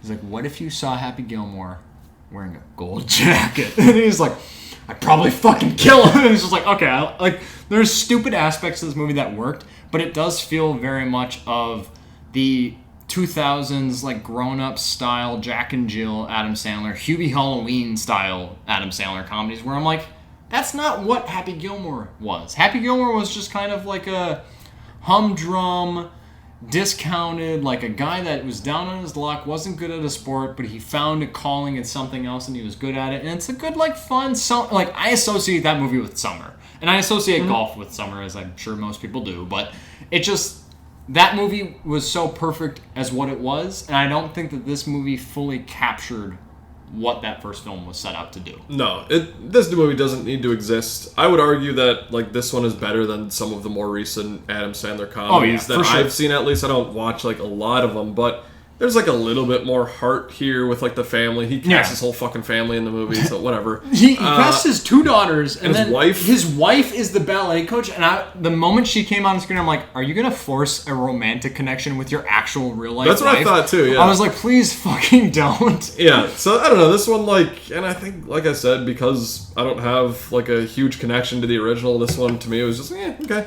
Like it's better than some of the other Adam Sandler comedy stuff. Like, if you like the first one, I think you're gonna probably enjoy this one too. Yeah. If you like golf, I actually think it's worth watching just to like see everyone's the cameo. in it. There's like a scene where they're all in this huge room just like talking, and I think it's Xander Schauffele is just like, that's what she said. Just every 2 minutes. Yeah. It's not really funny, but I'm just like, It's meant to not be funny in the world of the movie, but it's also not funny as a viewer. Because No. the joke doesn't land, and then the awkward humor of like the joke not landing is supposed to be funny, but it's not. No. But it is cool to see that, like, that room of everyone wearing their gold masters, like everyone in there. They have like Jack Nicklaus there. It's just Yeah. like kind of embracing the history of golf too. So like you can tell that everybody's like, oh, I want to be in Happy Gilmore too. It's really interesting to see the staying power of the first Happy Gilmore. This movie, more so than anything, is like a big like thank you Happy Gilmore to the first movie. Of like bringing more life to golf. Bringing life to golf. I will say my favorite aspect, my favorite portion of this movie, was when he started to be. When Adam Sandler as Happy Gilmore was like, all right, I'm down on my luck. I need to go back into golf. Maybe that's something I can do. And he has John Daly living in his fucking garage. Drinking hand sanitizer. And he's like, make sure you feed John Daly 3 times a day. Love that line. But John Daly convinces him, like, maybe you shouldn't give up on the thing that you were actually good at. Like, maybe just, like, rededicate yourself. You'll get good at it. You'll make money. You'll be able to afford this school, all this shit. And I'm like, that part I really enjoy. That feels, like, in line with a Happy Gilmore movie. Mm-hmm. But when he's at the golf course and he's golfing with, like, Eric Andre, Mark Qualley, and some other guy that I've never really seen, but he was really strong in this movie, in the small part that he played. But I like moments in movies where, like, there's a strict protagonist that is, like, a hero or is famous, and he's just, like, doing something undercover, and then people start to realize who he is, and they're like, oh my god, it's this guy. And in that scene, he's golfing, and they're like, fucking this drunk schlub. Eric Andre's like, this drunk schlub, he's doing the Happy Gilmore shot, here we go, and then he fucking whiffs on it, and they're like, oh, way to go, yeah, for sure, you did that. And then later on in their golfing time, they find out, like, oh no, you're like the actual Happy Gilmore. And he starts making shots, and you're like, okay. Like, that part of the movie really won me over. And I'm like, I feel like if we stuck on that level of story for the remainder of the movie, it would have worked. The Maxi stuff, some of, like, the bigger grand message it tried to say about, like, what if we adapted or evolved golf into something new? Something like Prime. Like, what if we make it bigger? I was like, we're getting too big for our britches. Give me a story about Happy Gilmore. I don't need this big competition between him and Benny Safdie. And Benny Safdie is... I love him as director. Wild in this movie. Fucking crazy. Couldn't really get on board with him, but... Yeah, it's not absolutely dog shit. It's not, like, horrible. It's more streaming stuff. It's just whatever. This movie came out on streaming, and you can watch it, and you'll maybe, if you're a fan of the first one, you'll probably get, like, aspects that you're like, yeah, I really like this, or you might actually love it. Like, I'm eager. I'm seeing my brothers later today, and I'm eager to see if they've seen it, if they loved it, because we all grew up on Happy Gilmore. But as a fan of Happy Gilmore, I was like, yeah, this is like okay, I guess. Like, yeah. I used to be like, this movie should come out theatrical. I completely understand why it didn't. Feels like a Netflix original. Feels like a straight-to-streaming release, but whatever. Happy Gilmore 2. If you watched it, I hope you liked it. If you didn't, I'm sorry. Watch the first one. It'll probably smooth over the edges, just because that movie, I think, is, like, kind of sneakily well-made, and I really enjoy the movie of it, the look of it.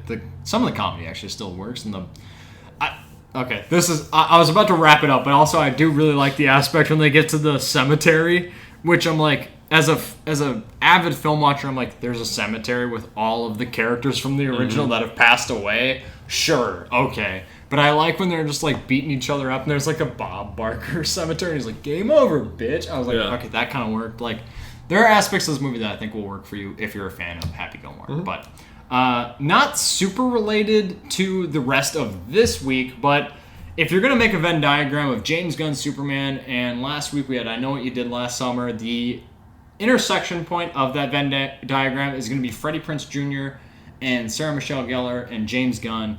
And what they teamed up for in the early 2000s are, again, another two movies I think that are very nostalgic for Corey and I, are Scooby-Doo 2002 and Scooby-Doo 2, The Monsters Unleashed, that was released in 2004. Both directed by Raja Gosnell, which I don't think I've ever seen anything else that this man has directed. I think these were his biggest films.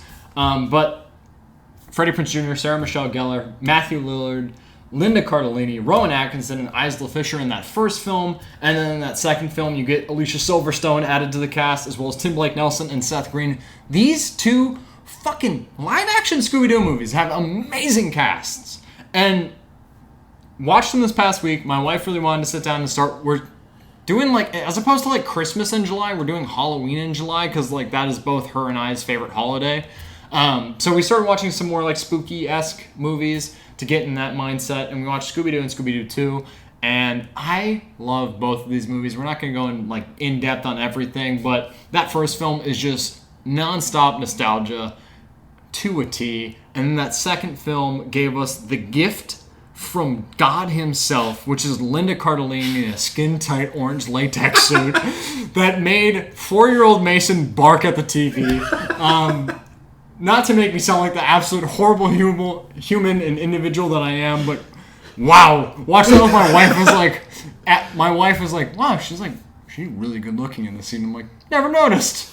Don't know. Yeah, I guess she does look good. But anyways, regardless from like the misogynistic bullshit view that I have of these two movies, they are a lot of fun. I grew up watching Scooby-Doo as a cartoon. I think that these films are the best rendition of what a Scooby-Doo live-action film could be. Do the effects hold up? No, they do not. Do the scares, if you want to call them scares, hold up? No, they do not. Are the reveals really a reveal, or is it everything that we saw coming?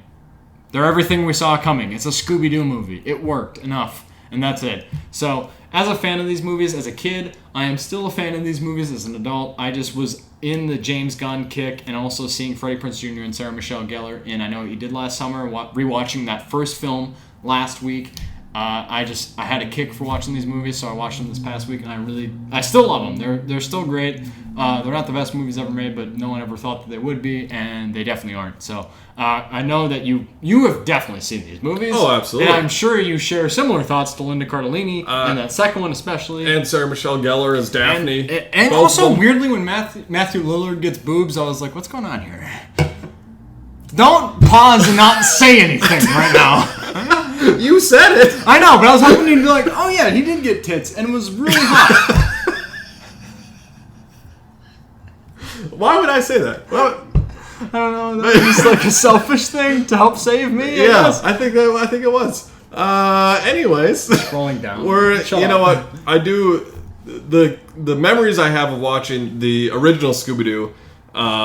Was like that ghost in the beginning of the movie scared me as a kid. Oh yeah, like the white like circus almost. Yeah, that scared the shit out of me as a kid. Like I very clearly remember that as like a distinct memory from this movie. The design of that is fantastic, and it's also featured on the poster. But that portion of the movie is like 5 minutes, and then it never comes up again. And it's like, oh, that was so like perfect though. Yeah, it was cool. But no, these movies are awesome. Interesting that James Gunn wrote them just to see where he's at now with everything he's done.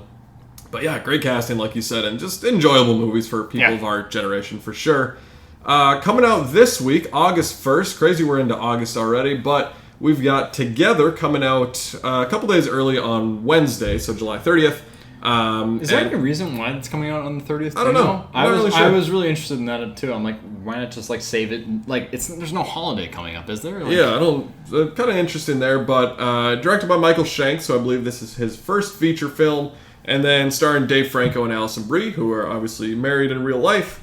And they play a couple in the movie who move out to the country. And they encounter an unnatural force who's trying to corrupt their lives, their love, and their flesh, as IMDb says. And you see that part in the trailers where they're like kissing and then their like bottom lip is starting to combine. Yeah. And I've heard from people that have seen the movie that the like body horror elements of this are just like squirm inducing. Yeah. So I'm very interested to see. I actually really like both Dave Franco and Alison Brie, so I'm excited to see the movie. It looks like it could be a nice, like, kind of underground little horror body horror type thing, yeah. Yeah, no, this film was screening, I think, at certain festivals earlier this year, and I heard, like, it had, like, 100% on Rotten Tomatoes for a while. I don't know if it still does.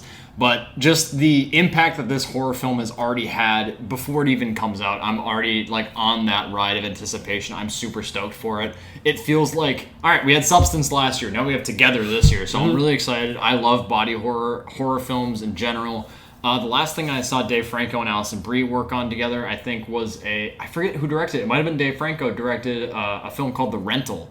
And I actually pleasantly was surprised by that movie. It's not the best horror film ever made, but it does, like, tap into, like, as a man in his 20s that stays at Airbnbs, oh, that's something I think about too, and now I'm scared. But I'm super stoked for this. I have heard nothing but good things, and like I said, I'm a big fan of body horror, so I already have my tickets booked for Wednesday night. I'll be seeing it. I can't wait. I have tried to convince my wife to see either Fantastic Four First Steps with me this past week, and even this upcoming week. She said no. I convinced her to try and see Together with me this upcoming week. She said no. So I'm going to the movie twice early this week to see movies that I'm really excited to see or re-see. And she's just like, nah, I can't do either of those. And I'm like, all right, whatever. But I can't wait to see Together, and we'll likely be talking about it next week. Another film that has really snuck up on us, I feel like it coming out in August being the dog days of summer, but also like a movie I wasn't originally anticipating. Was worried that it'd be probably pretty bad, but the trailers have gradually won me over. The cast has gradually won me over. The posters, their little promo about comedies being comedies, if you saw that. The Naked Gun, directed by Akiva Schaffer, is coming out this upcoming week. He's the director of a lot of the Lonely Island music videos. He also made Popstar Never Stop, Never Stopping. Stupid title. It fits the movie. The movie is hilarious. It's a good mockumentary on current pop stardom. As well as Hot Rod, which I know a lot of people love that movie. I didn't finish all of Chippendale Rescue Rangers, but I know he worked on that as well. And what I did see, I generally liked.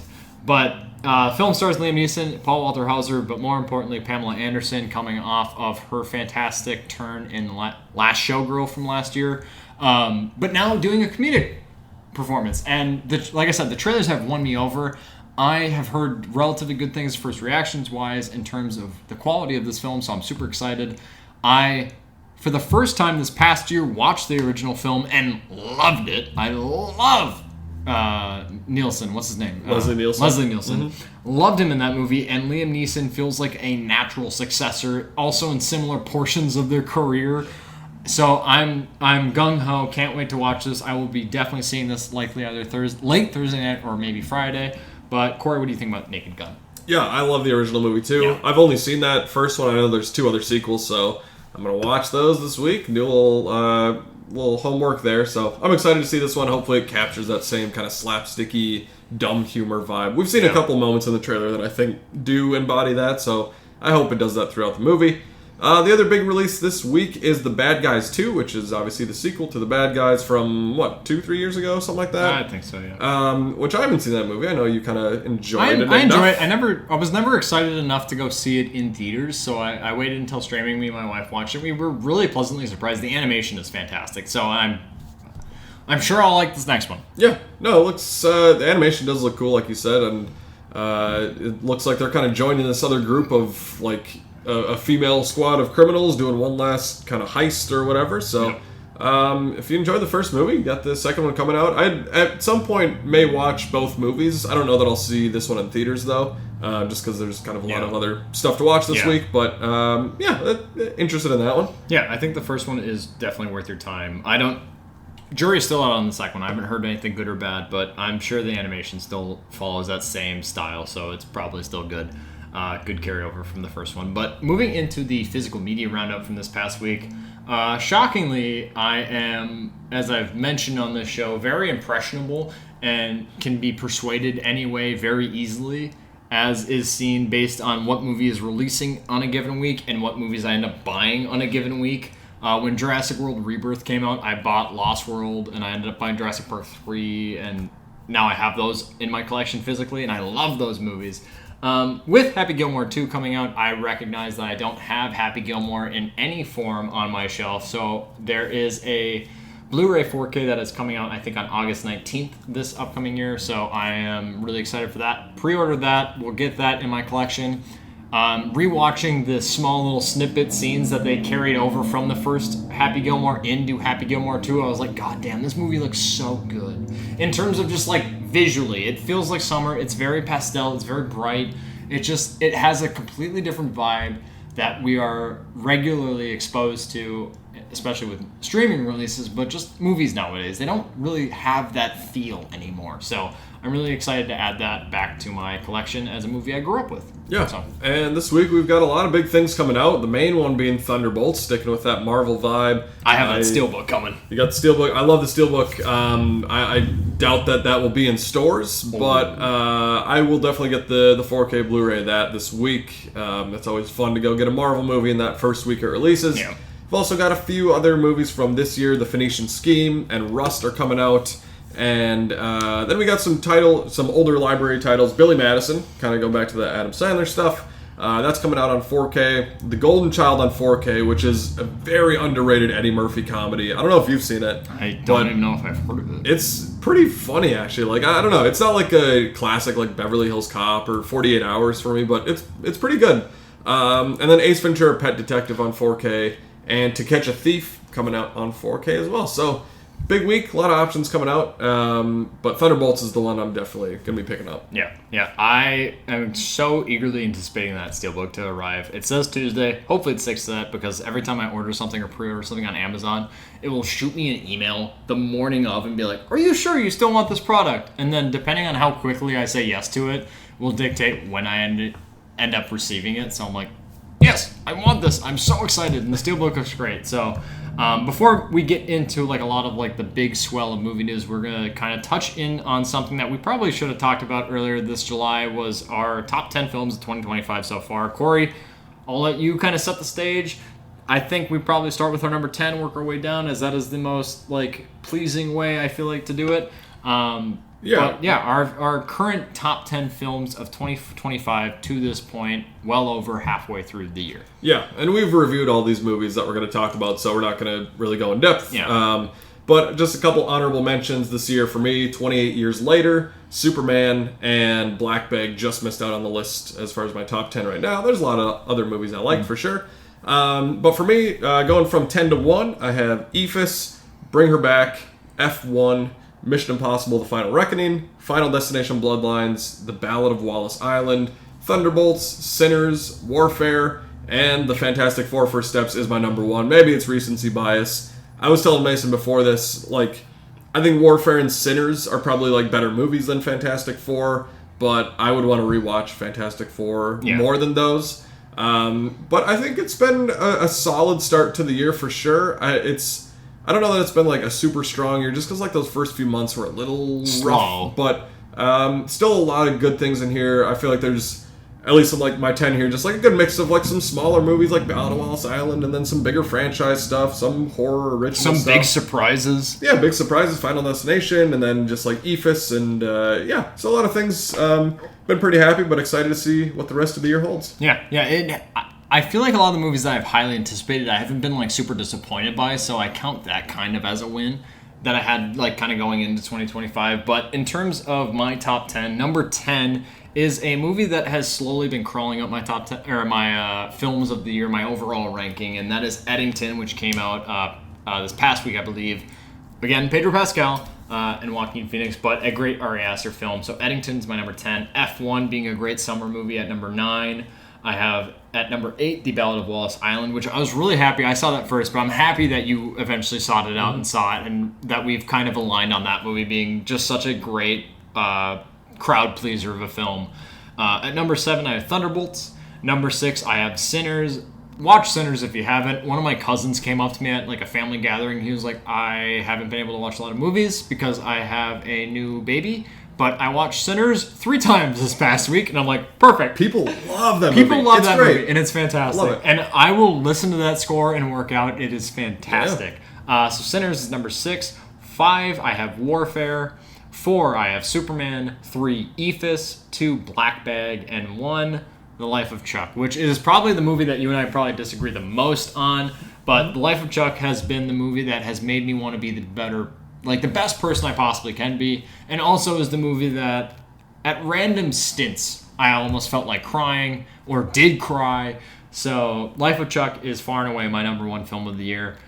Superman originally, before my rewatch, I wanted to highlight, was at like my number 9 slot, but upon rewatch, it has moved up. I do really dig that movie. A lot of the issues I had the first viewing have kind of smoothed over or largely gone away, so that has improved a lot for me, and I'm eager to see Fantastic Four: First Steps. I don't see Fantastic Four: The First Steps overtaking the Thunderbolts for me. The Thunderbolts really hit me hard, and I really loved that movie. But I do think that it has potential of cracking that 10, 9, or 8 slot underneath the Thunderbolts, which is at number 7 for me. So, great year, I think, so far for the movies in terms of, like, I've gotten roughly what I've thought out of movies, and the things that I've been really excited about, I haven't really been disappointed by, largely. One thing that I wanted to highlight on your list, that was my 11 slot, is Final Destination Bloodlines, which I think far and away has been the biggest surprise for me at the theaters. I remember you and I going to see that movie, which we don't really typically get to see a lot of movies together just based on our work schedules. But Final Destination Bloodlines, the entire time, just being like giggling with the movie and being so giddy about it and just surprised, like, holy shit, this is awesome. Yeah. So is there any big surprises on either your list or mine, things that you didn't see coming from this past year, or movies that you're just like, you know what? I'm so happy that it was as good as I was hoping it was. Yeah, I mean, I think you mentioned the biggest difference is Life of Chuck on our list. Like, most of these other ones we kind of overlap or, like, we're pretty similar on. That movie just didn't quite work for me. I just didn't connect with it as much as you did, obviously. But yeah, I mean, Final Destination was such a big surprise, and like, I don't know, Bring Her Back is a movie I've just been thinking about a lot. I know it's not in your 10, but I know you enjoyed it enough. Yeah, it's in like, if I'm trying to remember, it's in like the 15 down. It's like 15 or 14 for me. I did really enjoy that movie. I just can't imagine myself rushing to rewatch it. Like, I've seen it once. That's enough. I like Talk to Me more out of those directors, so it's like I'll watch that before I see Bring Her Back again. Yeah, I agree. But yeah, we've had, a lot of good movies, some bad ones. The Accountant 2, not good. The Electric State, not good.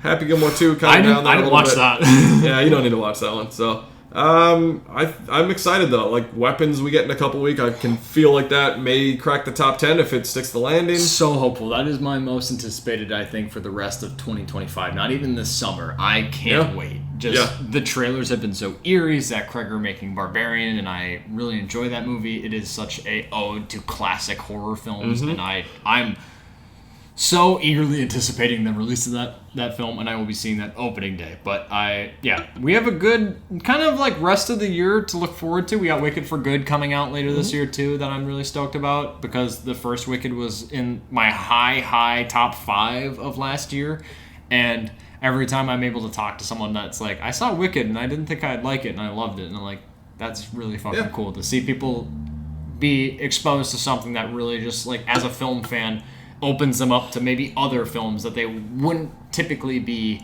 looking to watch. So I love Wicked for Good. There's other films this year, but Weapons and Wicked for Good, I'd probably say, are my 2 most anticipated for the rest of 2025.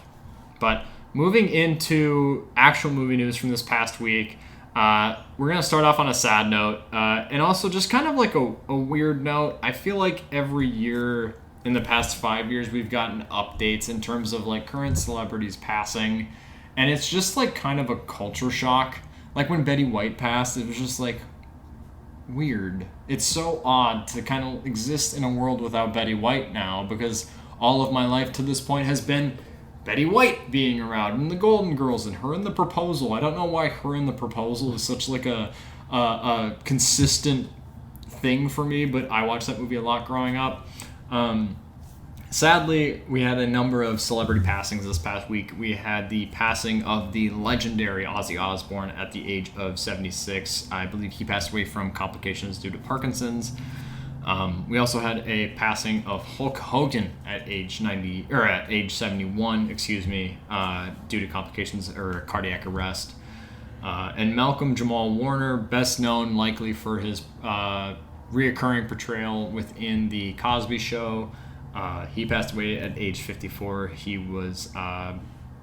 passed away due to drowning on a trip with his family, which is sad to hear, in Costa Rica. So, not great news on any accounts. Bad news, kind of one after the other, and it felt like, holy shit, can this week get worse in terms of just people passing away? And it feels weird. We've lost legends this past week, and there are people that you never think about post them being around. Like, the day that we lose Morgan Freeman is going to be a day that shakes me. Or, like, it's just crazy to sit and be like, we are now living in the time after Ozzy Osbourne. And it's weird. Weirdly enough, my best memory of anything with Ozzy Osbourne is his, I think, cameo part in one of the Austin Powers movies. Mm-hmm. Weirdly enough, is the thing that sticks out to me. And I love Hulk Hogan. I love his inclusion in Rocky 3. Thunderlips. Yeah, Thunderlips is perfect. And we're losing iconic characters, or iconic actors and celebrities and musicians. Malcolm Jamal Warner. I used to watch The Cosby Show. That would come up on late at night, or Nick at Night, and I'd watch that. And it's weird, and it's especially sad for him, losing him in the way that we did. That's something that you don't think would happen, and also it's something that you don't really like. For me, when someone passes away from like a natural cause or like a disease, it's like, okay, well, something took them. When it's something that's like indescribable, or a fear that maybe I have or other people have of like drowning, or just like, oh, they got stuck in a bad current and they couldn't get out. It's like, damn, they really, not to say that people with like a specific disease didn't suffer, but like, oh, they suffered something feral and something bad. So it was a tough week this past week. Corey, is there any kind of special memories that you link to any of these three really influential, iconic men of Ozzy Osbourne, Hulk Hogan, and Malcolm Jamal Warner? Yeah, with Malcolm Jamal Warner, I didn't really watch The Cosby Show all that much, but like you just kind of know he was a part of it. So just kind of a figure in pop culture for sure. Hulk Hogan, we mentioned his cameo in Rocky 3, which is a lot of fun. Yeah. And just being this big figure of wrestling, which I've never been big into wrestling, but like everyone knows Hulk Hogan. Elementary school WWE was the shit. Rey Mysterio, the shit. You just like, the big wrestlers, even if you're not into wrestling. So very iconic figure for sure. And then Ozzy Osbourne for me is the one that I kind of most connected to out of these three. Yeah. I grew up listening to like rock and heavy metal, and I love Black Sabbath. Ozzy was obviously the lead singer of that, and their first album, Paranoid, is incredible. I love that. You get War Pigs on that album. You get Iron Man, which is obviously popped up in Iron Man, the movie. So great stuff there. And the song Paranoid, too, I think is incredible. So I love listening to that, and I think like the first time I remember hearing about Ozzy Osbourne as a kid was like one of my parents telling me that he bit a bat's head off on stage. Yep. I feel like every kid our age heard that story too. I was like, whoa. Dude's baller. Are you serious right now? But again, he was like big part of that like satanic panic of the 90s, and like putting the parental advisories on like CDs. So just like pushing the boundaries of like heavy metal, because we'd had like the Def Leppards and all that kind of stuff for the 80s, and then he was like, we're going to take this a little bit further. And so it's fun to see, just kind of his legacy. And then he obviously went off and did solo stuff. And like Crazy Train is played at every sporting event to get you pumped up for a game, or like coming out of the tunnel. Incredible. I know like the Patriots play it when they're coming out of the tunnel, and just like the dana, like, you get those few keys at the beginning of the song, and you're just immediately dialed in.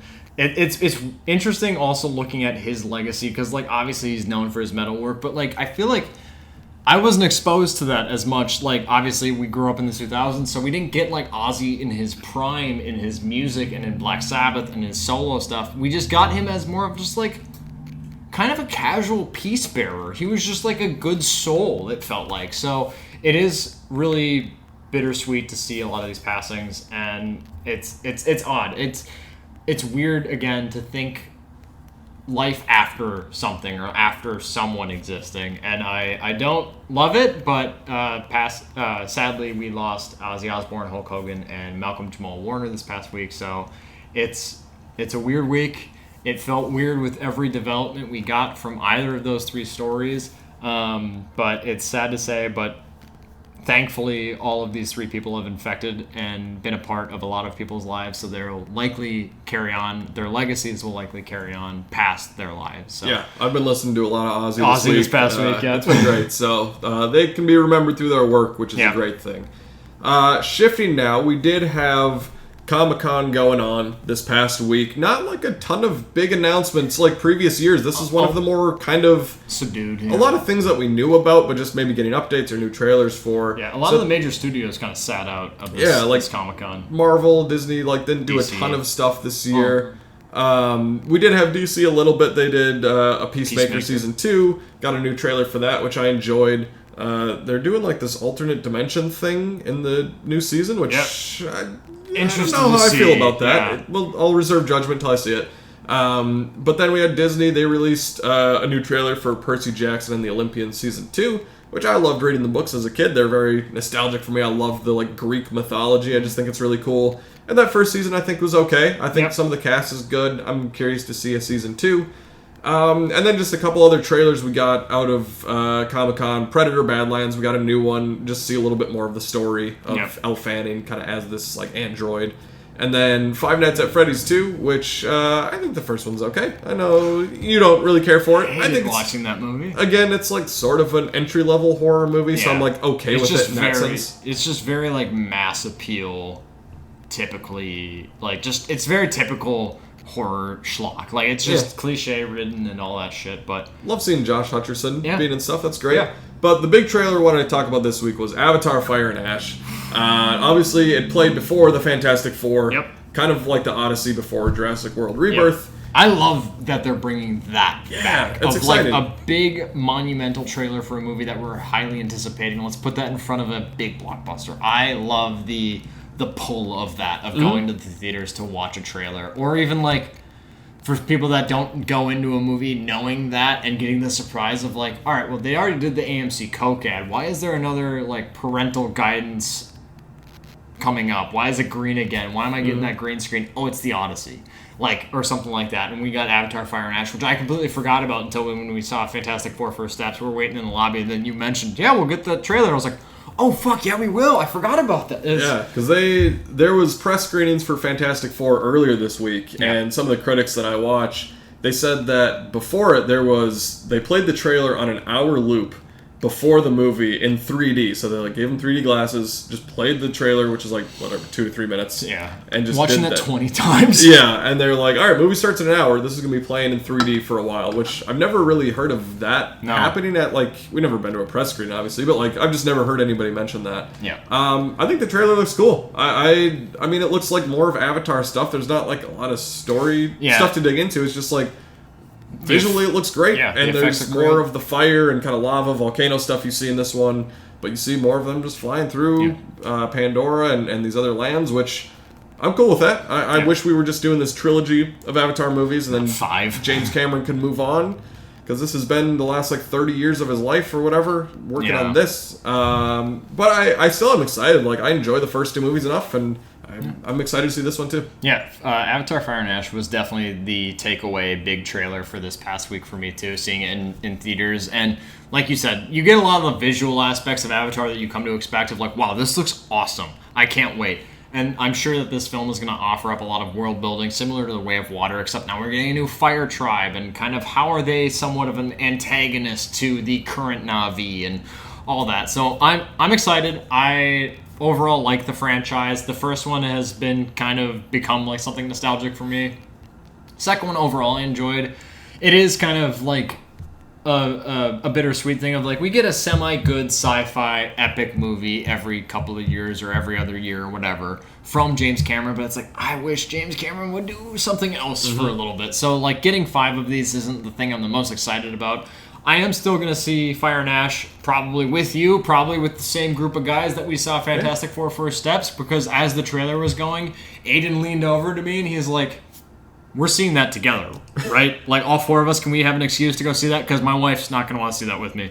Or my fiance is not going to see that with me. And I'm like, yeah, we'll definitely see that together. So that trailer, again, visually, it is a treat. It is cool to see that before Fantastic Four. And it's a pretty decent announcement trailer of just like, hey, we're coming out. Start getting excited. Mm-hmm. So it's a movie that's not like highly anticipated for me, but I will be likely seeing it opening weekend. In other news, a movie that I don't think we've really covered a whole lot, if not any, on this show is the Michael Jackson biopic, which there's rumors of it being split even into 2 chapters, but it is coming from director Antoine Fuqua, and it has been, I think this is the third delay or third push in the release date of this film. It will now be releasing, as opposed to fall of 2025, now on April 24th, 2026. There are kind of numerous reasonings or explanations as to why there's a delay with the film, but most of it kind of boils down to the length of the film. There was a first cut that was over 3.5 hours long, and they figured, probably can't release that, so they've kind of been working with it a bit. And there's also been reports of the initial cut showcasing and making reference to 13-year-old Jordan Chandler, who accused Jackson of molestation, and with who the pop singer settled out of court $20 million in 1994 with no admission of guilt. So there's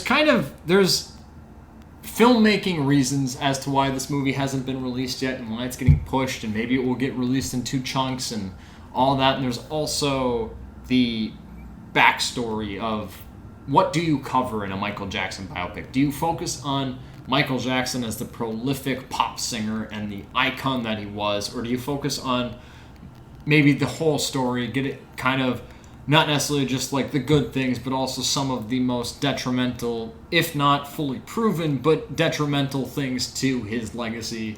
I hope we get a good movie at the end of it. I hope that it's an honest movie that fully encapsulates what Michael Jackson was to people, not only as an icon, but also as a person. So I understand the delay. It's also not a musical biopic that I'm eagerly anticipating, just because I can listen to Michael Jackson music and be happy and not have to sit 3.5 hours in a movie theater watching his story. I also am aware of kind of the controversy around his life, and I just choose to remove myself from it. I just listen to his music as a fan of his music. That's fine. And I'm also not a fan of musical biopics, as I've harped on numerous times. Corey, what's kind of your take on this Michael update in terms of the release date? There's a lot to dig into with Michael Jackson's life. You could go a few different ways of just showing the music side of it, or if you want to dig into the controversy behind and just all of his interesting things that he was involved in his life. Yeah. But again, much like Ozzy Osbourne, a very influential musical performer who just really redefined the genre and was so big. Just hearing my parents talk about everybody loved Michael Jackson. First time he did the moonwalk, everyone was like, "Huh? That's insane!" Billie Jean and just all the there's so much history there. And it is his nephew Jafar Jackson playing him in the movie, so curious to see that. That's kind of an interesting connection. I'm curious about this movie for sure. I wouldn't be surprised if it got pushed again to be more in awards season. Yeah, because now it's in April, but it feels like a movie that it's going to be gunning for that. It's kind of like that A Complete Unknown or the Springsteen movie, sort of that award season music biopic. Yeah. And Antoine Fuqua being attached to it, which he typically does do more action heavy oriented movies, but Training Day, he's willing and able to get awards worthy performances out of people, and I feel like that. Not that this movie is obviously screened for anyone, but the thing that I'm most consistently hearing is the performance of his nephew playing Michael Jackson and just what that could entail. So I wouldn't be surprised also kind of with what you said about them potentially pushing the release date yet again to get it closer to that typical kind of awards schedule, that awards season type release. Yeah, it'll be fun to track that one. Last little bit of movie news. We had a couple things from the DCU. We mentioned Peacemaker, the new trailer coming out for season 2, but there is a Booster Gold series coming into HBO Max. It's going to be written by David Jenkins, who was the creator of Our Flag Means Death, which I heard was pretty okay. I don't know a lot about Booster Gold, so I'm curious to just see what the show is. We also had news that the new Wonder Woman movie is going to be written by Anna Nagira, who is writing the Supergirl script. And I'm not really familiar with a lot of her previous work, so curious about these two. Not a lot of big updates, but just kind of some more progression within the DCU. Yeah, I'm really stoked. I don't know really a whole lot about Booster Gold aside from like everyone on the internet being like Glenn Powell should play Booster Gold or like Chris Pratt should play Booster Gold. Sure, I don't know a whole lot. I get kind of like the vibe of it and him being kind of like a shit-eating grin, like happy-go-lucky hero of like, fuck you, like I'm gonna do my job. The one thing that with this new announcement for the Wonder Woman movie, getting that Supergirl writer Anna Naguera to pen that script, I'm really excited just because I feel like that is a vote of confidence within that Supergirl film, which we're getting obviously next year. So I can't wait to see Millie Alcock in that role. And I think that that's a big vote of confidence for what they were able to achieve in that movie and hopefully what they're able to look to replicate with a Wonder Woman film.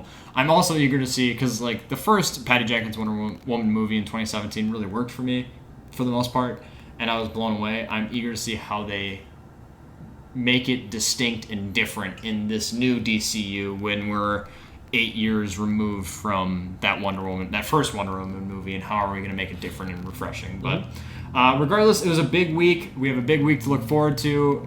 Thank you for sitting and having some liquor drinks with us for another episode of Slate Night, the Film Fan Podcast. Be sure to follow us on Instagram and TikTok for more in-depth movie reviews and news, and subscribe to our podcast. In the world of film, it's not just about what happens on screen, but also about who's sitting next to you in the theater. For Mason and I at Slate Night, that's a wrap.